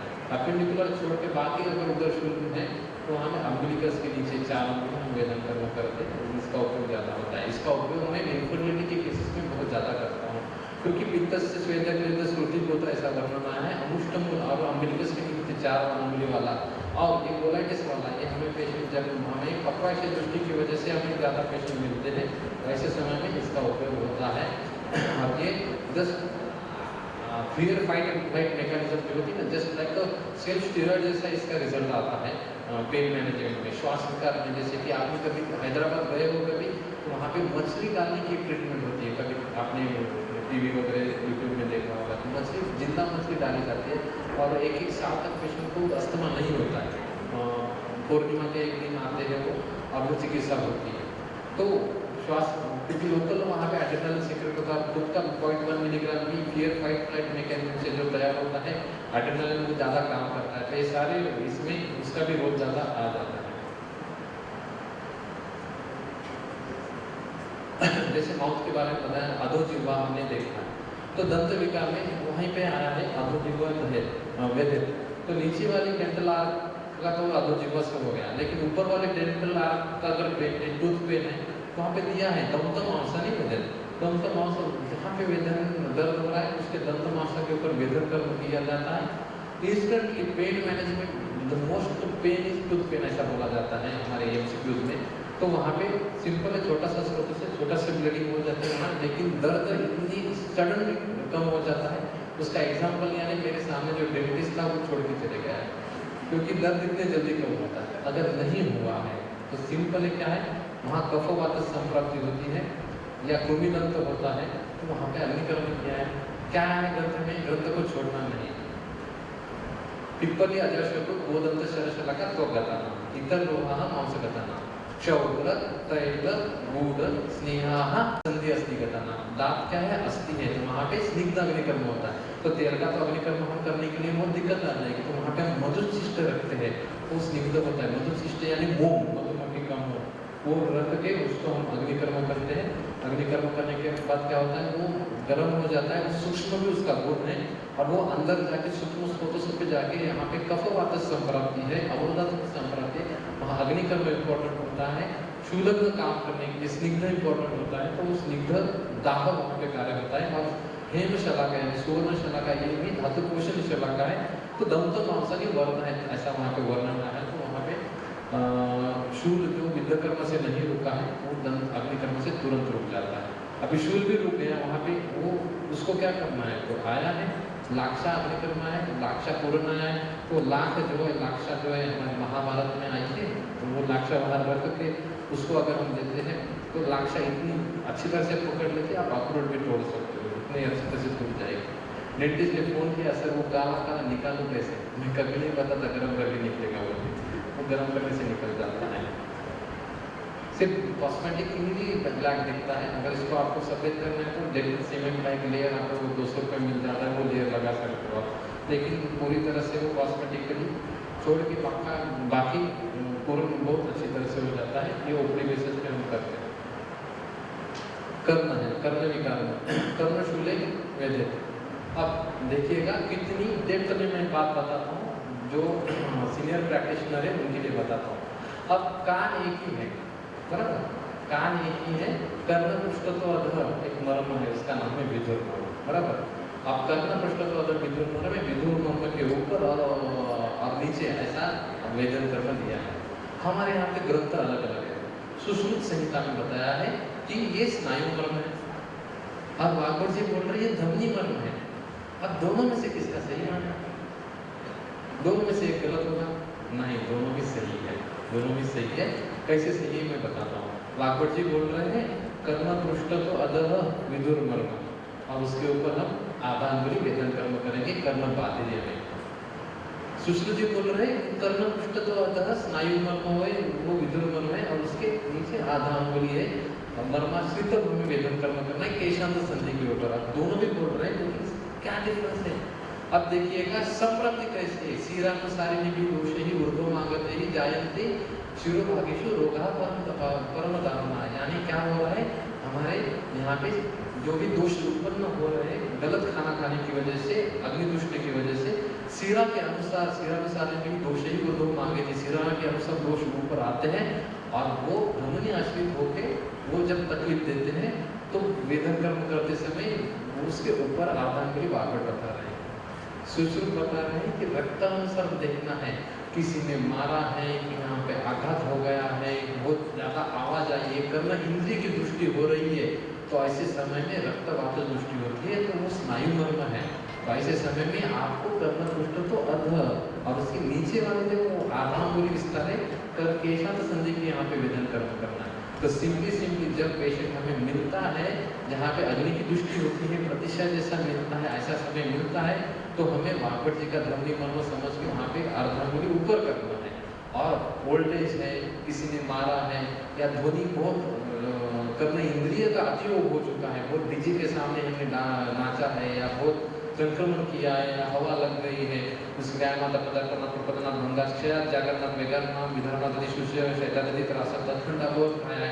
ऐसा बहुत हेतु जब मिलते हैं तब वो सुश्रुत के अनुसार अगर वेदन कर्म करते हैं तो हर एक पेशेंट में बदलाव दिखते हैं। कान के पेशेंट क्या होते हैं, कान दुख रहा है, कान में से पानी आ रहा है, सुनाई नहीं देता है, इतने पेशेंट होते हैं ज़्यादा से ज़्यादा। कभी भी माँ लगने के बाद ब्लड आता है, इसके ज़्यादा पेशेंट नहीं होते।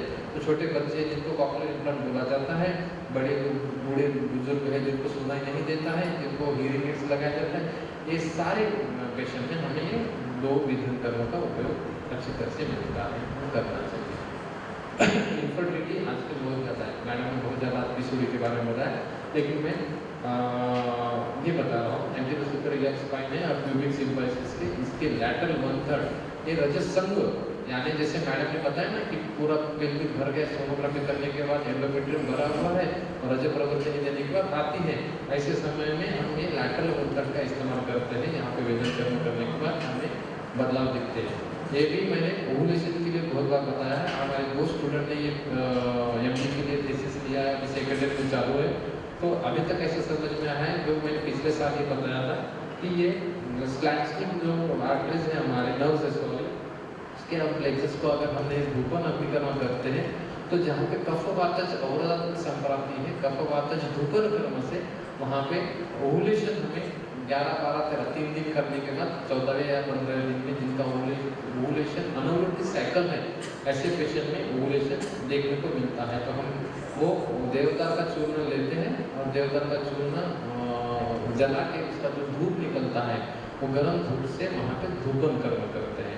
तो इसका उपयोग बहुत अच्छी तरह से काम में आता है। देखिएगा तृतीय ज्वर, चतुर्थ ज्वर, जिनका उपयोग प्रैक्टिस में जब जो डिटेल में प्रैक्टिस करते हैं आयुर्वेद का ऑथेंटिक, उनको ये जल्दी समझ में आ जाएगा ज्वर का उपयोग इन सारे इसमें हम कैसे करते हैं। तो ये धूपन किया जाता है और धूपन से जब पेशेंट कहता है कि हाँ अभी गर्म हो चुका है तो हम निकालते हैं। उसी दिन हम 3 दिन फॉलिकुलर मैनेजमेंट करते हैं और हमें ओवुलेशन देखने को मिलता है। आजकल देखिएगा जितने इन्फर्टिलिटी के केसेस है वो फीमेल इन्फर्टिलिटी के साथ मेल इन्फर्टिलिटी ज़्यादा होती है। तो क्या क्या मिलता है हमें, एक तो oligospermia, angiospermia, atrophic test, varicocele, angiospermia, erectile dysfunction से बहुत सारे केसेस मिलते हैं। इनमें हम ये शरीर का एक अवयव है जो शरीर के बाहर रखता है, क्योंकि उसको 2 डिग्री तापमान कम चाहिए। हम शुक्रवत्सवतस की चिकित्सा करेंगे, लेकिन लोकल भी चिकित्सा बहुत इंपॉर्टेंट होती है। तो ये विद्यार्थी में ये ऐसी चिकित्सा में बहुत फास्ट रिजल्ट देने वाली होती है। मेरे जितने भी केसेस इन्फर्टिलिटी के आज तक हुए हैं, सारे ऐसे कष्ट साध्य ही पेशेंट आते, 2-3 IVF करने के बाद आते हुए। तो ऐसे एंजियोस्पर्मिया, ऑलिगोस्पर्मिया, इरेक्टाइल डिस्फंक्शन के पेशेंट बहुत सारे होते हैं। तो इनमें निवेदन कर्म कैसे किया जाता है मैं बता रहा हूँ यहाँ पे। तो स्क्रॉटम के ऊपर वेदन कर्म किया जाता है। एट्रोफिक टेस्टिस, अगर टेस्टिस छोटे हैं, एंजियोस्पर्मिया मिल रहा है, वेरिकोसिल है, और ऐसे पेशेंट में पार्श्वतः जहाँ पे वृद्धि हुई, यानी पानी भरने के बाद जो पहले ज़माने में पानी निकालने की कोशिश करते थे वही जगह के ऊपर वेदन कर्म किया जाता है। उससे फियर फाइट फ्लाइट मैकेनिज्म से नैनोग्राम्स में एड्रेनालिन या कॉर्टिकोस्टेरॉइड्स वहाँ पे तैयार होते हैं और वो वहाँ पे बहुत ज़्यादा बदलाव ला के हमें डिजायर्ड स्पर्म हमें वहाँ पे मिलता है। और अर्धनरी वेदन होता है, उसके डार्टस मसल क्रॉस नहीं करने होते वहाँ पे, उसका हमें बहुत फायदा होता है। इरेक्टाइल डिस्फंक्शन वाले पेशेंट जो है, इरेक्शन होता ही नहीं है, अर्ली इजैकुलेशन है, that is a very frustrated thing, रोने वाले पेशेंट होते हैं। हम सारी चिकित्सा करते हैं लेकिन वो पेशेंट ये रिजल्ट नहीं दे पाते। तो वो जब हमें परफॉर्मेंस की नाइट होती है जहाँ पे हमें ये वेदन कर्म बहुत अच्छी तरह से फायदा देता है। हमें इन्फर्टिलिटी क्योर करने के लिए एक ही रात में चाहिए पेशेंट हस्बैंड, बाकी दिन भर या साल भर नहीं मिला तो भी चलता है, लेकिन कॉन्टैक्ट अच्छा होना चाहिए उस दिन। तो ये वेदन कर्म हमें 3 दिन, हमें 11, 12, 13, 14 दिन करते हैं। तो उस दिन कॉन्टैक्ट वो करते हैं जब हमें चाहिए। तो ये सेवनी के ऊपर किया जाता है वेदन कर्म। और इंस्टेंट यानी आज आज को इरेक्शन मिल जाएगा, कल से फिर नहीं मिलेगा, इतनी काम है उसका। तो जितने दिन इरेक्शन चाहिए उतने दिन वेदन कर्म हम पेशेंट को हम करते हैं। मानस विकार, मानस विकार ऐसा है जिसने पूरे हमारे क्लिनिक का पार्ट बदल दिया है।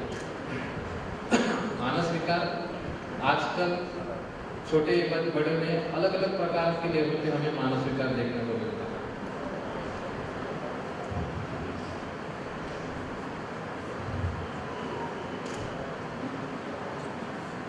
दूसरा माइक है उधर, लाउड स्पीकर के लगा उधर ही है, वो गाना सुनना। हेलो, हाँ हाँ यस,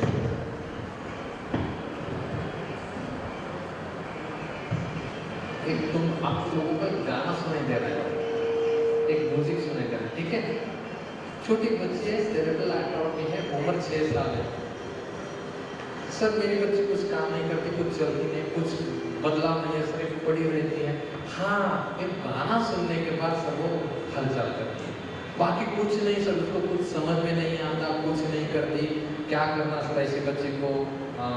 स्पेशल चाइल्ड हम उसको ट्रेनिंग करवा रहे हैं और उसको अलग अलग प्रकार की चिकित्सा दे रहे हैं, ओटी हो रहा है, फिजियोथेरेपी हो रही है, स्पीच थेरेपी हो रही है। ना बच्ची बात करती है, ना सुनती है किसी का, कुछ नहीं करती। मैंने कहा कुछ तो भी करती होगी, किसी चीज को तो भी रिस्पॉन्स करती होगी। हाँ सर रिस्पॉन्स करती है। कहा हाँ रिस्पॉन्स करती है सर। हाँ ये गाना लगा है तो भी रिस्पॉन्स करती है, बाकी रिस्पॉन्स ही नहीं करती। गाना लगाने के बाकी रिस्पॉन्स करती है, बाकी रिस्पॉन्स ही नहीं करती है। एमआरआई में आया है सेरेब्रल एट्रोफी है, डिलेड वॉइस टोन है, जीडीडी है, बैठती भी नहीं सर, अब बैठने के बाद गिर जाती है, लेकिन गाना लगाने के बाद ढिंचक ढिंचक करती है।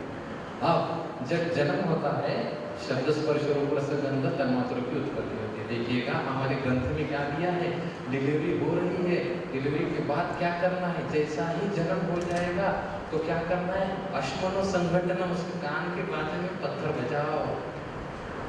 ठीक है बजा दिया, शब्द बजा दिया। उसके बाद में संधव सर्पिश उल्बनम परिमार्जन, संधव और सर्पिश घी लेके उसका उल्बन उसको परिमार्जन करना है, या घिसा या फटके देना है।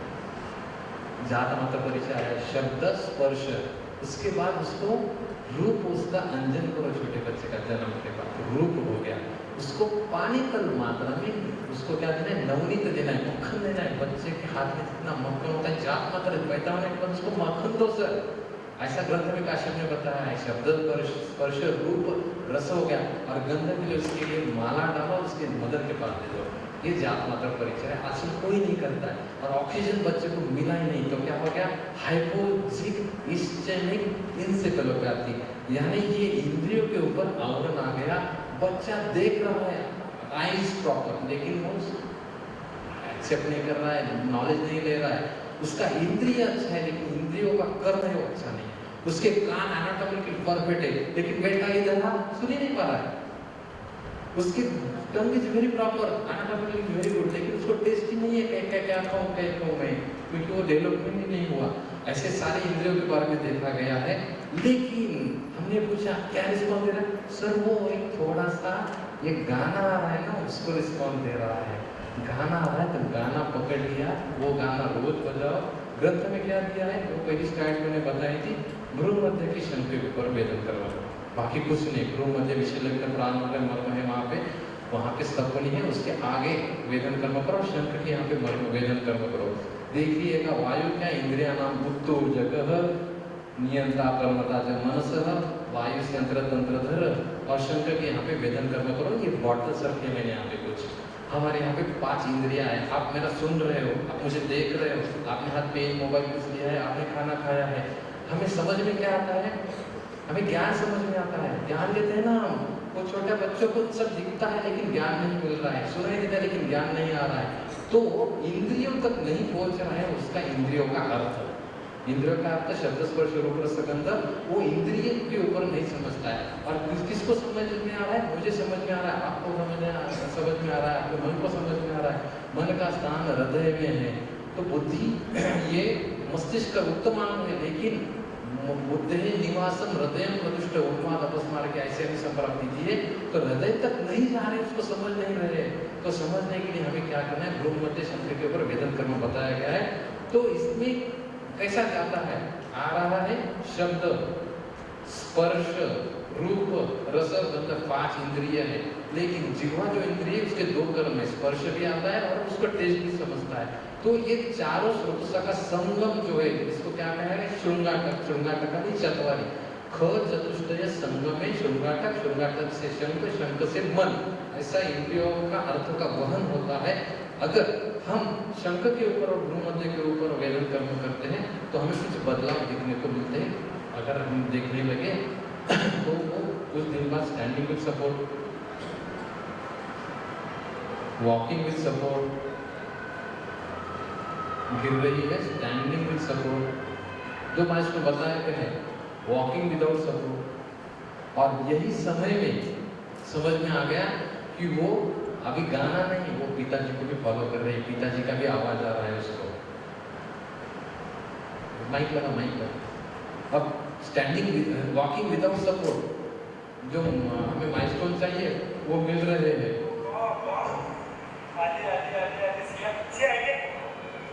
पिताजी को फॉलो कर रही है।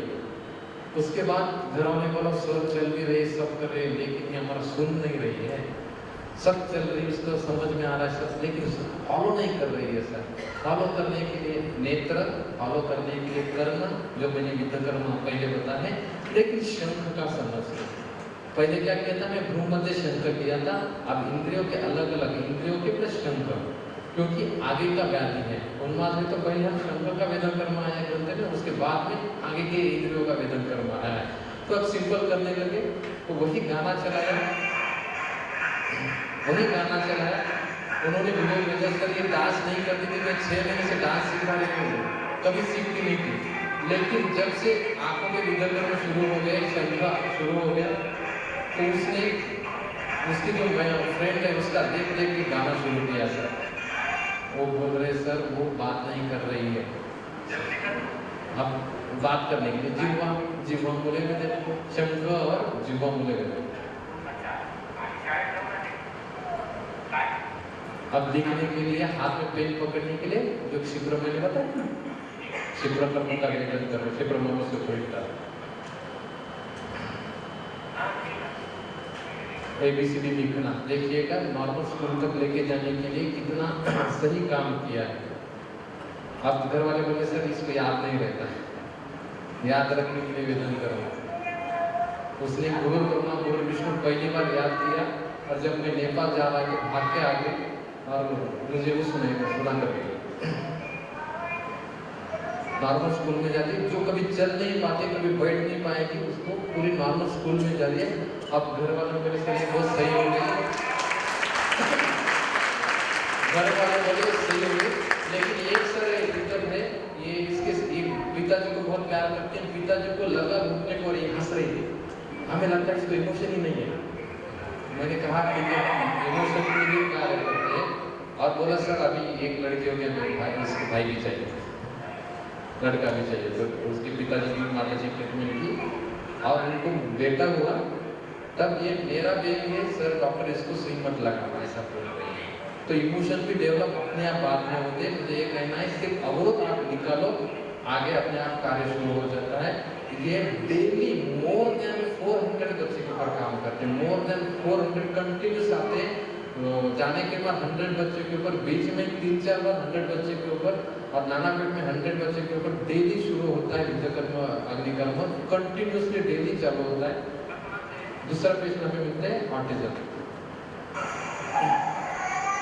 कभी पेशेंट देखे होंगे जिसके घर में ऑटिज्म है, उसको पता चलता है ये क्या होता है, जीना हराम हो जाता है, बच्चा कुछ भी को समझ में ही नहीं आता है, अभी पकड़ के करना पड़ता है, 4 लोग पकड़ के अपने निधन करना पड़ता है।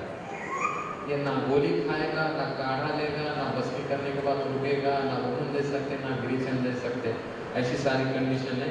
तो विद्या कर्म करने के लिए 5 सेकंड लगते हैं। तो विद्या कर्म सिर्फ उल्टा करना है, पहले इंद्रियों के विद्या कर्म, बाद में शंख का पहले हमने देखा, इसमें शंख करके भ्रूमध्य इंद्रियों के विद्या कर्म किए जाते हैं। जो कभी चिल्लाए शांत नहीं होगा उसको, ये सिर्फ पिताजी का सुनता था, हमने पूछा किसका सुन रहा है, सर पिताजी का सुनता है। पिताजी आने के बाद थोड़ा सा शांत होता है, पिताजी को पीछे लगाया, पिताजी लेके आते थे उसको, कम से कम 6 मंथ्स के ऊपर हमने विद्या कर्म किया, और उसके बाद वो सुनाई देने लगा, स्टेबल हो गया। लेकिन उसको सर्दी प्रतिष्ठा हो गया, फिर से वो रो गया, और वो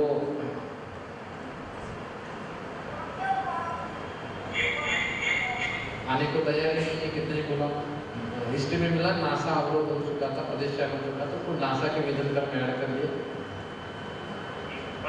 इसने महाराष्ट्र की 10th की एग्जाम दी है, ये 2016 का पेशेंट है मेरा, अभी 10th की एग्जाम दी है उसने, और वो पता नहीं रिजल्ट पास होगा नहीं होगा, बात में एक बार मैं आगे बार बताऊंगा आपको पास होगा।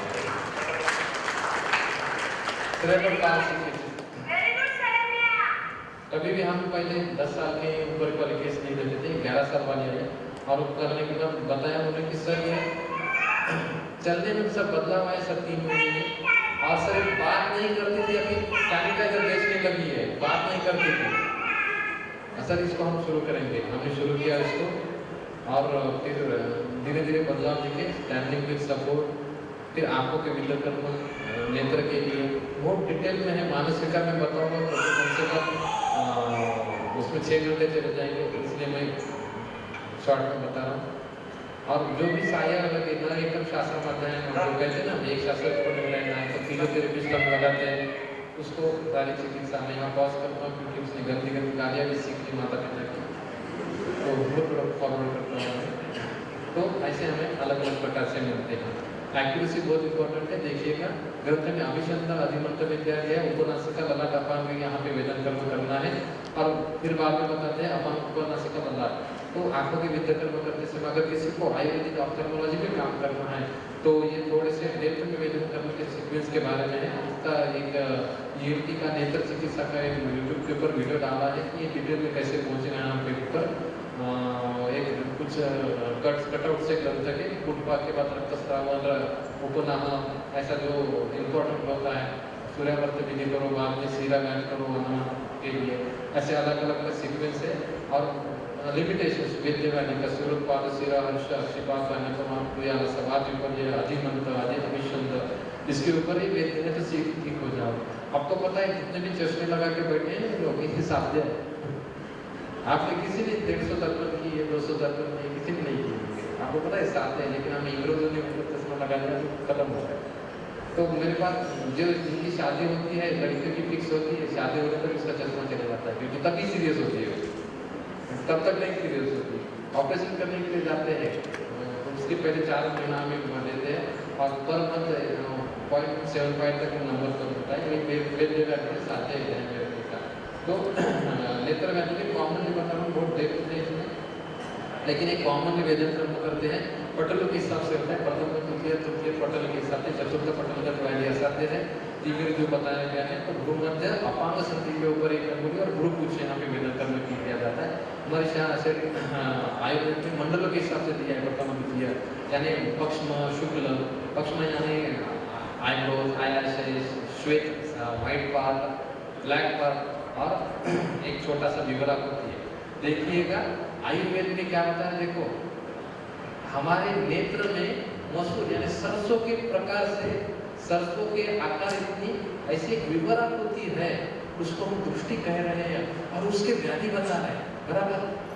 उसको किडनी नहीं दिखी होती है, उसको स्प्लीन नहीं दिखा होगा, उसको यकृत नहीं दिखा होगा, लिवर इतना बड़ा, अतः तो यकृत व्याधि विधि में अध्ययन व्याख्या नहीं है, अतः तो दृष्टि विकार अध्ययन व्याख्या है, दृष्टि चिकित्सा अध्ययन व्याख्या है। देखिएगा आयुर्वेद में ग्रंथ प्रॉपरली दोषों के हिसाब से पकड़ के जाता है। तो हमारे लीवर सिरोसिस में हम क्या करें सर, ऐसा नहीं बोलना है, यकृत है उधर है, नित्य में से दुर्गमान के ऊपर डाल के सिरोसिस के पेशेंट ठीक होते हैं। तो ग्रंथ में जो दिया है वो पकड़ के चलेंगे तो इतने सही काम होता है।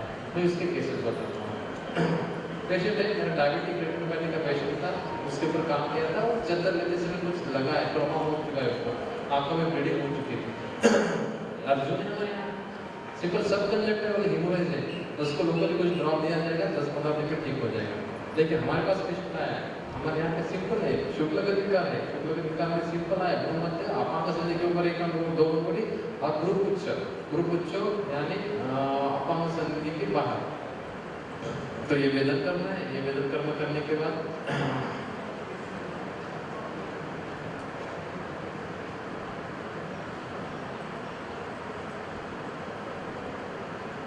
2 days, only 2 days आप जाके करिएगा एग्जैक्टली भ्रू मध्य इसको 10-12 दिन लगेंगे, वो 2 सेटिंग चला जाएगा। ये ऑप्थेल्मोलॉजिस्ट के पिताजी हैं, उन्होंने लेके आए थे, ये बिल्डिंग है, इतना उनका ऑप्थेल्मोलॉजी का सेंटर है सेलू में।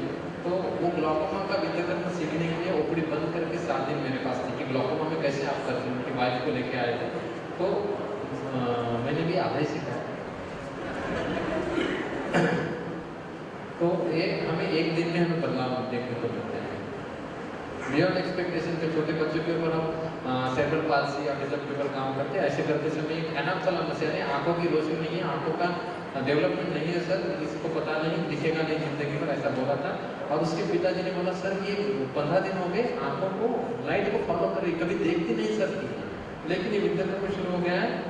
आपको हमने बताया था आंखों का, लेकिन ये लाइट फॉलो कर रही है तो आप आंखों के लिए करिएगा सर।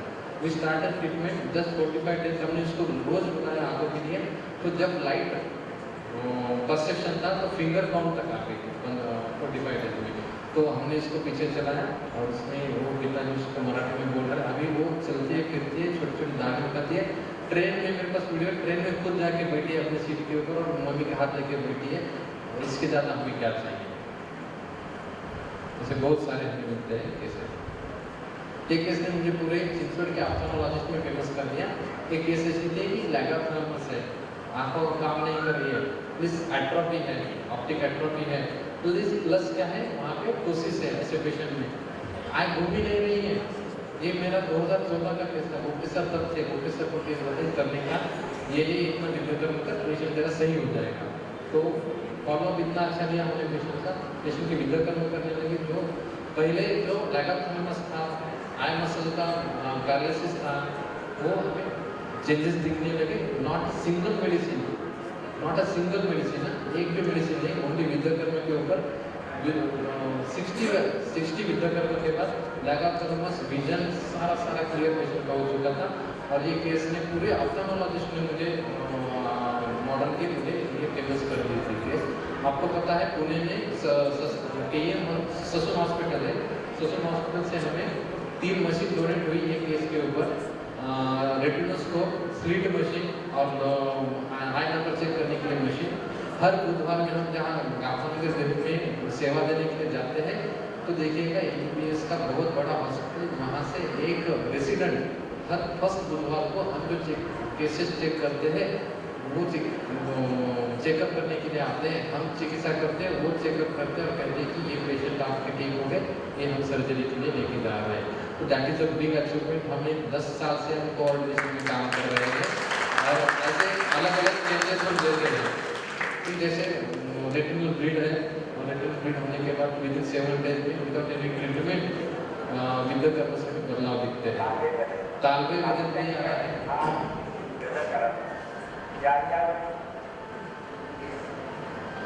10 मिनट बाकी है, मैं थोड़ी स्पीड से बोलूँगा। तालबे वेदेता है, तालु के ऊपर वेदन कर्म ग्रंथ में आया है, तालु के ऊपर वेदन कर्म किया जाता है। फेशियल पैरालिसिस, बेल्स पाल्सी हमें पता है, बेल्स पाल्सी अर्धित कहते हैं, अर्धित नामन पूर्णि तेलम तर्पण में चिकित्सा, ये सारी चिकित्सा करनी है, ध्यान में रखना। बस्ते अर्ध चिकित्सा है, रक्तमोक्षण अर्ध चिकित्सा है, विद्याकर्म भी कुछ इसमें अर्ध चिकित्सा है, कुछ में हमें सिम्टोमेटिक ट्रीटमेंट मिलती है। तो सारे दोष दुष्य समूर्चना सारा देख के हमें सारी चिकित्सा करनी है। हमें व्याधि विपरीत बताना है, हमें वेदु विपरीत आहार बताना है, हेतु बंद करना है, सारी चिकित्सा करनी है। प्रोवाइडेड है प्लस विद्याकर्म ऐड करना है, ध्यान में रखना है। नहीं विद्याकर्म एक लेके नहीं बैठना है, सब हमें पेशेंट में करना है ताकि संपूर्ण चिकित्सा करें। हम पेशेंट ऐसे ही बता रहे हैं जिनके ऊपर हमने विद्याकर्म किया है खाली, बाकी कुछ नहीं किया है। तो यहाँ पे Bell's palsy is very easy. Viddhakarma simple muscle के अनुसार करते हैं।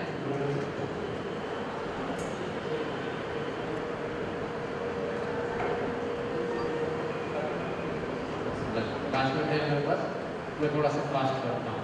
तो ये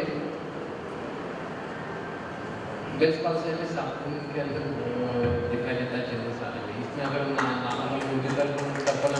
करते तो बहुत अच्छी तरह से चेंजेस आते। छोटे बच्चों में हमें ये चेंजेस देखने को मिलते हैं। अग्निकर्म करते समय उनके हिसाब से होता है। जैसे मैंने साइटी का अग्निकर्म दिखाया था, तो वेदन कर्म करने के बाद अग्निकर्म जो मैंने बताया था सूर्य शलाका से किया जाता है। यहाँ पे हम रेड हॉट शलाका करके भी अग्निकर्म कर सकते हैं, लेकिन अगर हमें एनाटॉमिकल चेंजेस चाहिए तो हमें सूर्य शलाका का इस्तेमाल अच्छी तरह से आता है। अग्निकर्म करते समय 3 प्रकार हम प्रैक्टिस में, प्राइवेट प्रैक्टिस में इस्तेमाल करते हैं। पहला प्रकार है कॉस्मेटिक अग्निकर्म। कोई मौस आई है, उसमें तो माउस आए तो उसको सम्यक दर्द के हिसाब से हम उसको निकाल देते हैं, जला देते हैं, वो अग्निकर्म कॉस्मेटिक करते हैं। सेकंड अग्निकर्म होता है पेन मैनेजमेंट के लिए, जहाँ दर्द है वहाँ अग्निकर्म करना है, अत्यधिक सूर्य है जला दिया है। और तीसरा होता है डिसीज मैनेजमेंट, जहाँ जैसे कि साइटिका है, कामला है, अलग अलग एंट्रोपियम है, ऐसे अलग अलग व्याधियों में अग्निकर्म किया जाता है। नी जॉइंट है, अत्यग्रशूलित है, जहाँ पे ज़्यादा से ज़्यादा दर्द है और सूर्य शलाका से अग्निकर्म होगा। बुध से होगी तो जाम से चतुरंगुली होगा। अगर मार लग रहा है, वातर को जैसा हित में तो शुक्रवार के ऊपर 2 अंगुली वेदन करना होगा और इससे हमें चेंजेस मिलेंगे। हिप्स पर है हिल्सबर्ग में क्या किया जाता है कि वहाँ पे मूर्तिका का अग्निकर्म किया जाता है। वहाँ पे हम सारे अग्निकर्म कर सकते हैं, लेकिन मूर्तिका का अग्निकर्म फायदा क्या देता है, स्वर कर्म करने में हमें फायदा देता है। तो मूर्तिका शिला का ग्रहण करके जहाँ पे ज़्यादा से ज़्यादा टेंडर है, पेशेंट खुद बताता है यहाँ पे दर्द है, वहाँ पे हम अग्निकर्म करते हैं। ये अग्निकर्म करने से क्या होता है, वहाँ पे जो स्वर बढ़ा हुआ है, एक स्वर आपको कम करना है तो वो मूर्तिका शलाका से ही जाएगा, बाकी शलाकों से दर्द कम होता है लेकिन स्वर नहीं करता है। कौन के बारे में पता है, सीधा सीधा, ज़्यादा इसमें कोई बड़ी बात नहीं है, वो आपको सीधा सीधा लोगों शलाका से जला देना है। अगर पित्तज है तो ताम्र शलाका अवॉइड करना है। कोजन शोल्डर जो बताया था आपके अंशयो अंतरे, अगर हम अबडक्शन करते हैं तो यहाँ पे एक डिप्रेशन मिलता है, अंशयो अंतरे, वहाँ पे गुड़ का अग्निकर्म किया जाता है। तो गुड़ जो है देखिएगा 98 ईयर्स का हाथ है, लेकिन खुद सब करते थे और प्रोजन शोल्डर के ऊपर अग्निकर्म करके कोई बर्न वगैरह नहीं होता है, सिंपल अग्निकर्म है। हर्निएशन का ये तो अम्बिलिकल हर्निया तो हम सर्जरी के लिए भेजते हैं, लेकिन यहाँ पे सर्जरी पॉसिबल नहीं है किसी कारणवश, तो एक वलय शलाका का काम में आती है, हर्निएशन रिड्यूस करके वहाँ पे अग्निकर्म किया जाता है। लेकिन इसमें ज़्यादा इंटरेस्ट हम रखते नहीं, क्योंकि 1-2 मिनट में सर्जरी होती है, ठीक हो जाता है। कॉस्मेटिक अग्निकर्म वो शलाका या कोई शलाका, अगर शलाका नहीं है तो सिंपल ब्लेड रहती है, सर्जिकल ब्लेड, वो गर्म करके आप निकाल सकते हो, that is not a big deal. कामला ये बहुत इंपॉर्टेंट है, कामला में अग्निकर्म जहाँ पे सब फेल हो जाता है, आप भूपित्त कामला है, भूपित्त काला में कामला में पुराने जमाने से आदिवासी क्षेत्रों में अभी भी किया जाता है, हम भी क्लिनिक में करते हैं। हृदय का अग्निकर्म, हृदय गर्म की जाती है, right anatomic snub box, right anatomic snub box यहाँ पे होता है, वहाँ पे अग्निकर्म करते हैं। ये जब सब चिकित्साएं फेल होती है, ग्लोरोमिन 15-20 तक चले जाता है, 40, 45, 50 तक जब चले जाता है और पेशेंट इनकैम पे चले जाता है, वहाँ पे अभी हम कुछ कर नहीं सकते, तो ये चिकित्सा बहुत फायदेशीर होती है। डेली 2 से ग्लोरोमिन करने का वहाँ पे हमारे स्टूडेंट का रिसर्च है।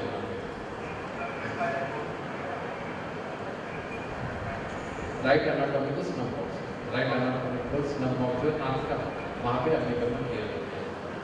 सेफ ट्रीटमेंट डिफरेंट तकलीफ के लिए सब जगह पे उनको बताना है।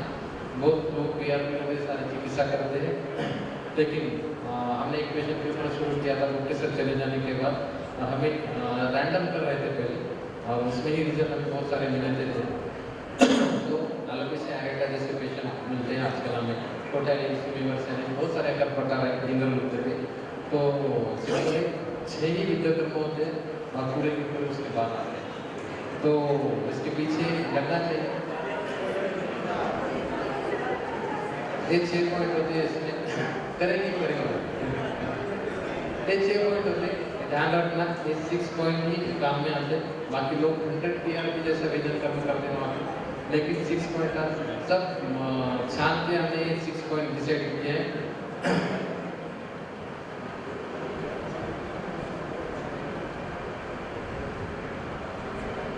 ये मैं कल बताऊंगा एग्जैक्ट एक्यूरेट कैसे पॉइंट निकलने हैं, आज समय कम है। बाकी कुछ नहीं, हमारे एक स्टूडेंट ने 70 ईयर्स को बाल रहे थे, तो शिष्य से पराजय कहते हैं, शिष्य से पराजय करना चाहिए। तो हमने भी डिसाइड किया हम भी नहीं पराजय स्वीकार करेंगे और हमने भी फिलहाल एक दर्शन करेंगे।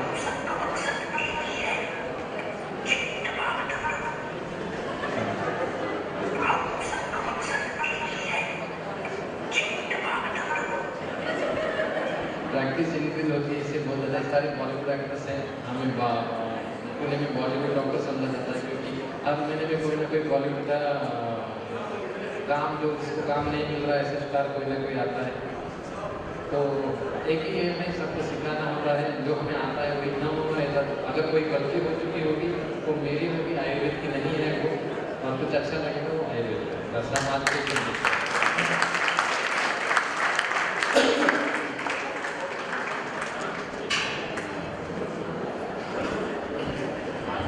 किसी को प्रश्न है तो पूछ सकते हो, ऐसा कुछ नहीं है, कोई बड़ा बात नहीं है, सीधा माइक लेके हाथ ऊपर करके प्रश्न पूछ सकते हैं। हम 2 दिन यहाँ पे हैं, देखिएगा, अगर आप सीपी को आना चाहते हो तो 2028 तक नंबर लग चुके हैं। हर महीने में 40 लोग रहते हैं, तो 2 दिन यहाँ पे निष्क्रिय हूँ, कोई काम नहीं है मुझे, पूरा चूस लेना है नॉलेज को जो भी है।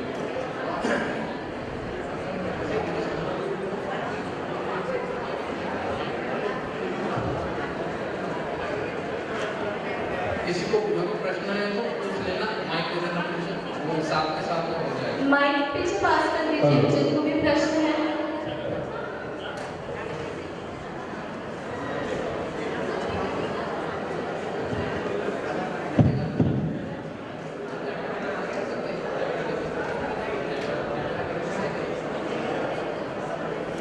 गुड इवनिंग सर, मेरा नाम सोनल सिंह है और मैं JB road state ayurvedic medical college के सेकेंड प्रोफ की बीएमएस की स्टूडेंट हूँ।